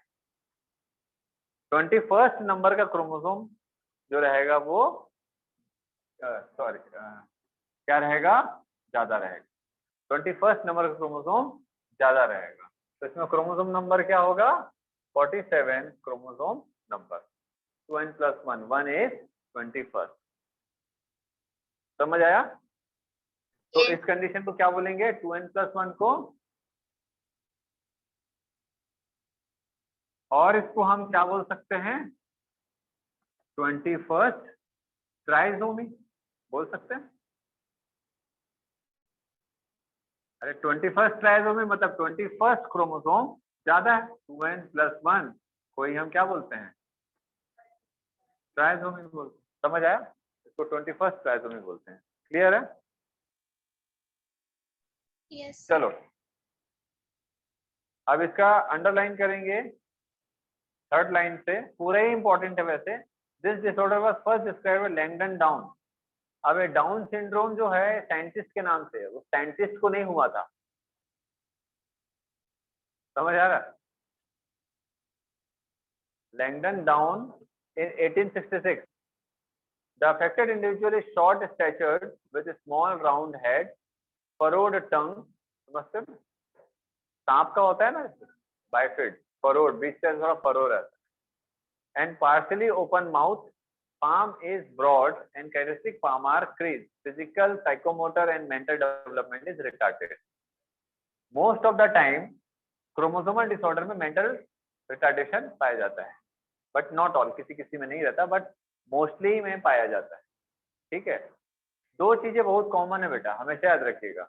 जितने जेनेटिक डिसऑर्डर्स होते हैं, मैक्सिमम नॉट ऑल, याद रखिएगा, मैक्सिमम क्रोमोसोमल डिसऑर्डर में दो चीजें कॉमन, एक तो आईक्यू कम रहेगा, दूसरा सेक्सुअल डेवलपमेंट रिटार्ड होता है।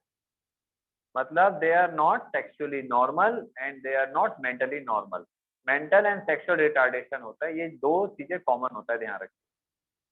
यही एक सबसे बड़ा रीजन है कि क्रोमोसोमल एबनॉर्मेलिटी वाले पर्सन का पेडिग्री एनालिसिस पॉसिबल नहीं है। पेडिग्री एनालिसिस मतलब क्या भैया, फैमिली ट्री। अरे बेटा सेक्सुअली नॉर्मल होंगे, शादी करेंगे तब तो फैमिली बनेगा, तब तो ट्री बनाओगे। समझ आया बात, है ना? ध्यान रखिएगा। Klinefelter syndrome, Klinefelter syndrome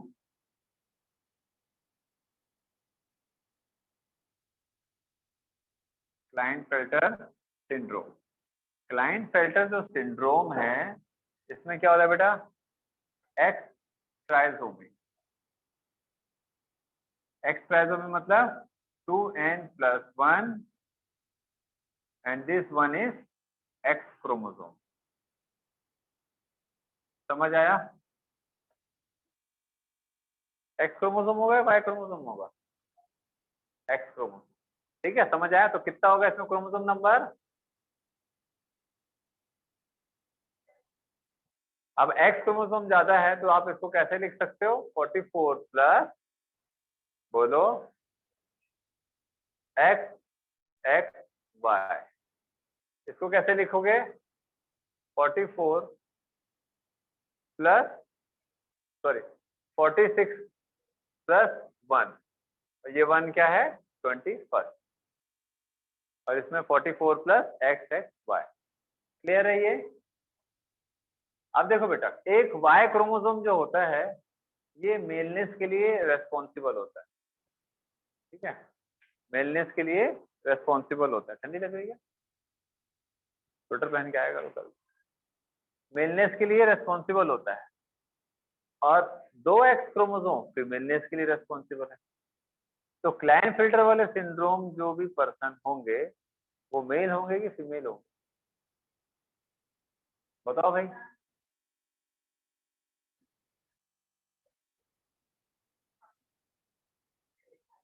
mail, double x के कारण तो फीमेलनेस भी होगा उसके में। दोनों दोनों के फीचर होंगे बेटा, हाँ, मेल और फीमेल दोनों के फीचर्स हो। समझ आ रहा है? चलो इसको रीड करो एक बार। Genetic disorder is also caused with the presence of an additional copy of X chromosome resulting into karyotype of 47. There is XXY. Such an individual has overall masculine development. However, the feminine development of breast, that is known as gynecomastia. ये बहुत important है। Gynecomastia क्या होता है? Enlargement of mammary gland in male, तो gynecomastia बोलते हैं। ठीक है, ध्यान रखेंगे। Is also expressed, such individual are sterile. Sterile मतलब जो reproduce नहीं कर सकते। समझ आ रहा है होने वाले लोगों को? स्टेराइल क्या होते हैं, जो रिप्रोड्यूस नहीं कर सकते, जो फर्टाइल नहीं होते। समझ आया? Yes sir.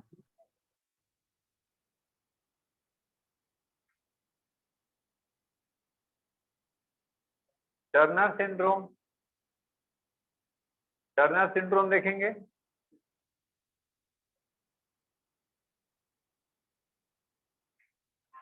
टर्नर सिंड्रोम, इसका जो कैरियोटाइप है वो क्या है? 44 प्लस XO। O मतलब क्या होता है? 0, या तो X या Y एब्सेंट। इसमें क्रोमोसोम नंबर कितना होगा? 45। ये क्या होगा? 2n minus 1। ये क्या होगा? मोनोसोमी। और ये दोनों ट्राइसोमी का कंडीशन है। समझ आया बात? बोलो। है? अभी मेल होगा कि फीमेल होगा? बताइए, ऑनलाइन वाले लोग बताओ, मेल होगा कि फीमेल होगा? ये होगी या होगा या जो भी है? सर दोनों का मिक्सचर। मिक्सचर होगा। हल्दीराम का, आप बताओ बेटा। अगर Y नहीं है फीमेल। तो वो मेल नहीं है, पहली बात, या मेल के फीचर्स ही नहीं होते। ठीक है, एक और X होने से कुछ फीमेल के फीचर्स होंगे, लेकिन डबल X फीमेल का फीचर होता है। तो Y अगर नहीं है, मेलनेस नहीं है, तो वो फीमेल ही होगा, लेकिन पूरी तरीके से फीमेल नहीं है। Sterile female. स्टेराइल फीमेल में क्या होगा? ओवरी का डेवलपमेंट ठीक से नहीं होगा, यूट्रस का नहीं होगा, मेमोरी ग्लैंड का डेवलपमेंट ठीक से नहीं होगा, मतलब अंडर डेवलप्ड गोनैड या सेक्सुअल कैरेक्टर। समझ आया बात? ठीक है, इसको सर? रीड कर लो। हाँ बोलो। इसी फीचर को ये बोलते हैं क्या? नहीं बेटा, वो अलग चीज है, वो अलग चीज। वो तो बेटा सर उसमें भी तो शायद ये एक्स और वाई का ही मिक्सचर होता होगा। नहीं बेटा, उसमें तो डेवलपमेंट ही नहीं होता ना, वो अलग चीज है। उसमें हार्मोनल डिस्टर्बेंसेस होता है मोस्ट ऑफ द टाइम। ठीक है, हार्मोनल डिस्टर्बेंसेस होता है, डेवलपमेंट सही तरीके से होता है, बट हार्मोनल डिस्टर्बेंस डिपेंड करता है कि मेल में डेवलपमेंट सही नहीं है, फीमेल में डेवलपमेंट सही नहीं है। ठीक है, उस पर डिपेंड यस करता है। सर। क्लाइंट फिल्टर वाले आपको बहुत मिल जाते हैं, क्लाइंट फिल्टर वाले आपको मिल जाते हैं, मतलब काफी आपको मिल जाएंगे जो स्टेराइल होते हैं। ठीक है, जिसमें मेलनेस के कैरेक्टर भी कम डेवलप रहते हैं और फीमेलनेस कुछ कैरेक्टर डेवलप रहते हैं। ठीक है, अर्धनारेश्वर टाइप का। समझ आ रहा बात? अर्धनारेश्वर समझते हो ना, आधा मेल आधा फीमेल, तो वो है ये, है ना। ऐसे ही एक बच्चा मेरे से पूछता है कि सर इनको इतना सेपरेट क्यों रखा जाता है, कुछ लोग इनको पसंद क्यों नहीं करते, इनको एकदम ज्यादा जो है बिल्कुल, है ना, पसंद नहीं करते हैं लोग, उसको अलग तरीके से देखते हैं। कई बार मेरे से बच्चे पूछते हैं कि सर जो होता है ना, जो समझ गया, ठीक है, स्टेराइल जो लोग होते हैं, उसको अपन क्या बोलते हैं इंग्लिश में? ये इंग्लिश में नहीं, हिंदी में। हाँ, तो इनको अलग तरीके से देखा जाता है। कारण क्या है? हमारा सोचने का नजरिया। हर इंसान अलग अलग तरीके से सोचता है, हर एक की मेंटेलिटी, आइडियोलॉजी सब अलग अलग है। हम किसी की सोच पे पाबंदी नहीं लगा सकते, है ना। बस ये है कि थोड़े बहुत चेंजेस कर सकते हैं, तो वो उनको सोसाइटी बिल्कुल अलग मानती है, लेकिन ऐसा नहीं है।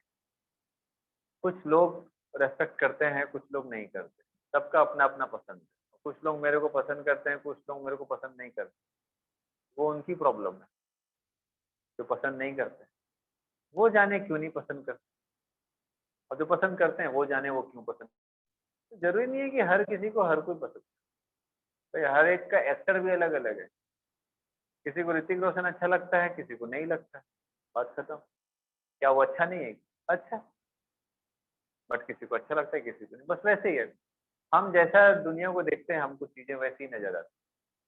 एक्चुअल में एक्सेप्टेंस जो होता है ना, वो सेंसिटिव ऑर्गन से रिलेटेड चीजों को हमारी सोसाइटी, स्पेशली इंडिया या कुछ और जो कंट्रीज हैं तो जो सेक्सुअल रिलेटेड जो भी सेंसिटिव कंटेंट या जो बोल सकते हो सेंसिटिव ऑर्गन से रिलेटेड जो भी प्रॉब्लम्स होती हैं उसको कुछ कंट्रीज एक्सेप्ट नहीं कर पाती क्योंकि वो सेंसिटिव होता है, बातें भी सेंसिटिव होती हैं, पार्ट सेंसिटिव होता है, समझ आ रहा है बात, इसलिए उसको एक्सेप्ट नहीं कर पाते। समझ आ रहा है? लेकिन हम उनको ऐसे भी तो देख सकते हैं भाई, हम कई बार ऐसे लोगों को भी एक्सेप्ट करते हैं जो फिजिकली डिसेबल होता है, किसी के आंख नहीं है, कोई सुन नहीं पाता है, कोई बोल नहीं पाता है, वो भी तो एक प्रकार से डिसेबिलिटी है। किसी का हाथ नहीं है, किसी का पैर नहीं है, वो भी तो एक डिसेबिलिटी है। वैसे ही सेक्सुअली एबनॉर्मल होना भी एक डिसेबिलिटी, बट बात एक ही है कि वो एक प्राइवेट या बोल सकते हैं कि सेंसिटिव पार्ट से रिलेटेड डिसेबिलिटी है, जिसको लोग सही तरीके से ना बता पाते हैं, ना सही तरीके से डिस्कस कर पाते हैं। ठीक है, तो वो भी तो एक डिसेबिलिटी है, बट क्या वो मेंटली डिसेबल होते हैं? नहीं, मेंटली नॉर्मल होते हैं। जैसे गूंगे बहरे हो गए या फिर जिनके हाथ पांव कम है, छोटे हैं या नहीं है, जो समझ रहे हो फिजिकली डिसेबल्ड पर्सन होते हैं, वैसे ही वो भी तो एक प्रकार से डिसेबिलिटी है। तो अगर इस नजरिए से देखेंगे तो बिल्कुल एक्सेप्ट करेगी सोसाइटी, बट हम उसको एक अलग तरीके से लेते हैं। क्यों? Lack of knowledge. बस अब संसार हमेशा गिव एंड टेक पे चलता है। सोसाइटी जैसा बिहेव करेगी वो भी सोसाइटी के अगेंस्ट रिएक्ट करेंगे। एक्शन एंड रिएक्शन होता है हमेशा, हर चीज, हर एक्शन के पीछे रिएक्शन होता है। तो जैसे एक्शन सोसाइटी की होगी, सोसाइटी के अगेंस्ट वैसा रिएक्शन आएगा, ये तो नेचर है। कई लोग बोलते हैं वो लोग ऐसे हैं, ये लोग वैसे हैं, तो ये आप कैसे हो ये भी तो देखो, आपकी हमारी सोसाइटी कैसे, उस पर भी तो चीजें डिपेंड करती है ना। पुराने जमाने में लोग कहा करते थे कि भाई आप अपने आसपास के लोग जो हैं, अगर अपने एरिया के आसपास के लोगों को खुश रखिए, उनको दुखी मत होने दीजिए, उनकी हेल्प करिए, सिर्फ आप ही मत बढ़ते रहिए। उससे क्या होता है, आप बहुत बढ़ गए, ठीक है, आप किसी की हेल्प नहीं कर रहे हो, किसी भी मुसीबत में थोड़ी बहुत भी नहीं कर रहे हो। आज नहीं तो कल अगर उनको बहुत ज्यादा दिक्कत होगी तो वो चोरी डाका डालेगा ही घर में, आप मार कुटाई कर सकता है, चोरी कर सकता है, डाका डाल सकता है। क्यों? आप ही बढ़ रहे हो, वो देख के आप, उनको जरूरत है तो वो नीड पूरा करने के लिए कुछ भी कर सकते हैं। तो इसीलिए क्या है ना, एक बैलेंस सोसाइटी, बैलेंस इकोनॉमी जहाँ पर रहता है वहाँ के लोग सबसे ज्यादा खुश होते हैं। और जहाँ पर ये बैलेंसिंग नहीं होता है इकोनॉमी का या खुशहाल जीवन का, जब बैलेंसिंग नहीं होता है तो सबसे ज्यादा प्रॉब्लम, झगड़े, लड़ाई सब वही होता है। रिलीजन विलीजन मायने नहीं रखता। रिलीजन तो सिर्फ ऐसा है ना भाई, तुम्हारा अलग है, मेरा अलग है, मैं अपनी जगह, तुम अपनी जगह। बाकी चीजें तो एक्सटर्नल होती है, एनवायरमेंटल होती हैं, लोग भड़का रहे हैं, अपना पॉलिटिक्स खेल रहे हैं, ठीक है, अपना फायदा उठा रहे हैं, उसी से चीजें आगे पीछे होती है। अदरवाइज कोई लोग बुरे नहीं होते। हमारे नजरिए से बस हमको दिखाया जाता है, न्यूज में जैसा दिखाया जाता है वैसा होता नहीं है। बहुत सारी चीजें आपको बता दूं, रियलिटी में बहुत सारी चीजें नहीं होती, बट उनको चीजें बेचना है, खरीदने वाले आप हो। अब आप बोलोगे सर हम न्यूज कहाँ खरीद रहे हैं, हम तो देख रहे हैं। आप देख रहे हो इसीलिए न्यूज बेचा जा रहा है। क्यों बेटा? एडवर्टाइजमेंट, एडवर्टाइजमेंट आप देखोगे तो एडवर्टाइजमेंट ज्यादा मिलेगा, उनको ज्यादा एडवर्टाइजमेंट मिलेगा तो ज्यादा दिखाएंगे। तो उनको वही चीज दिखाना रहता है जिससे लोग, जिनको पसंद करें, क्रिस्पी, मसालेदार। तो जितना ज्यादा लोग देखेंगे टीआरपी बढ़ेगी, उतना एडवर्टाइजमेंट मिलेगा। तो एडवर्टाइजमेंट आप देख रहे हो ना, एक एक समझ आ रहा बात? तो एक प्रकार से आप कस्टमर जो उनका फायदा करा रहे हैं। तो ये सारी चीजें होती है और ये सब चीज अपन डिस्कस नहीं करेंगे, कोई मतलब। चलो ये टॉपिक के कुछ कुछ क्वेश्चंस हम करेंगे नेक्स्ट क्लास में, पेडिग्री एनालिसिस। ठीक है, उससे क्वेश्चन आता है, अपन कुछ कुछ क्वेश्चंस पेडिग्री एनालिसिस की करेंगे। ठीक है, चलो Yes. मिलते हैं नेक्स्ट क्लास में। Thank you very much. Thank you, sir. Thank you sir.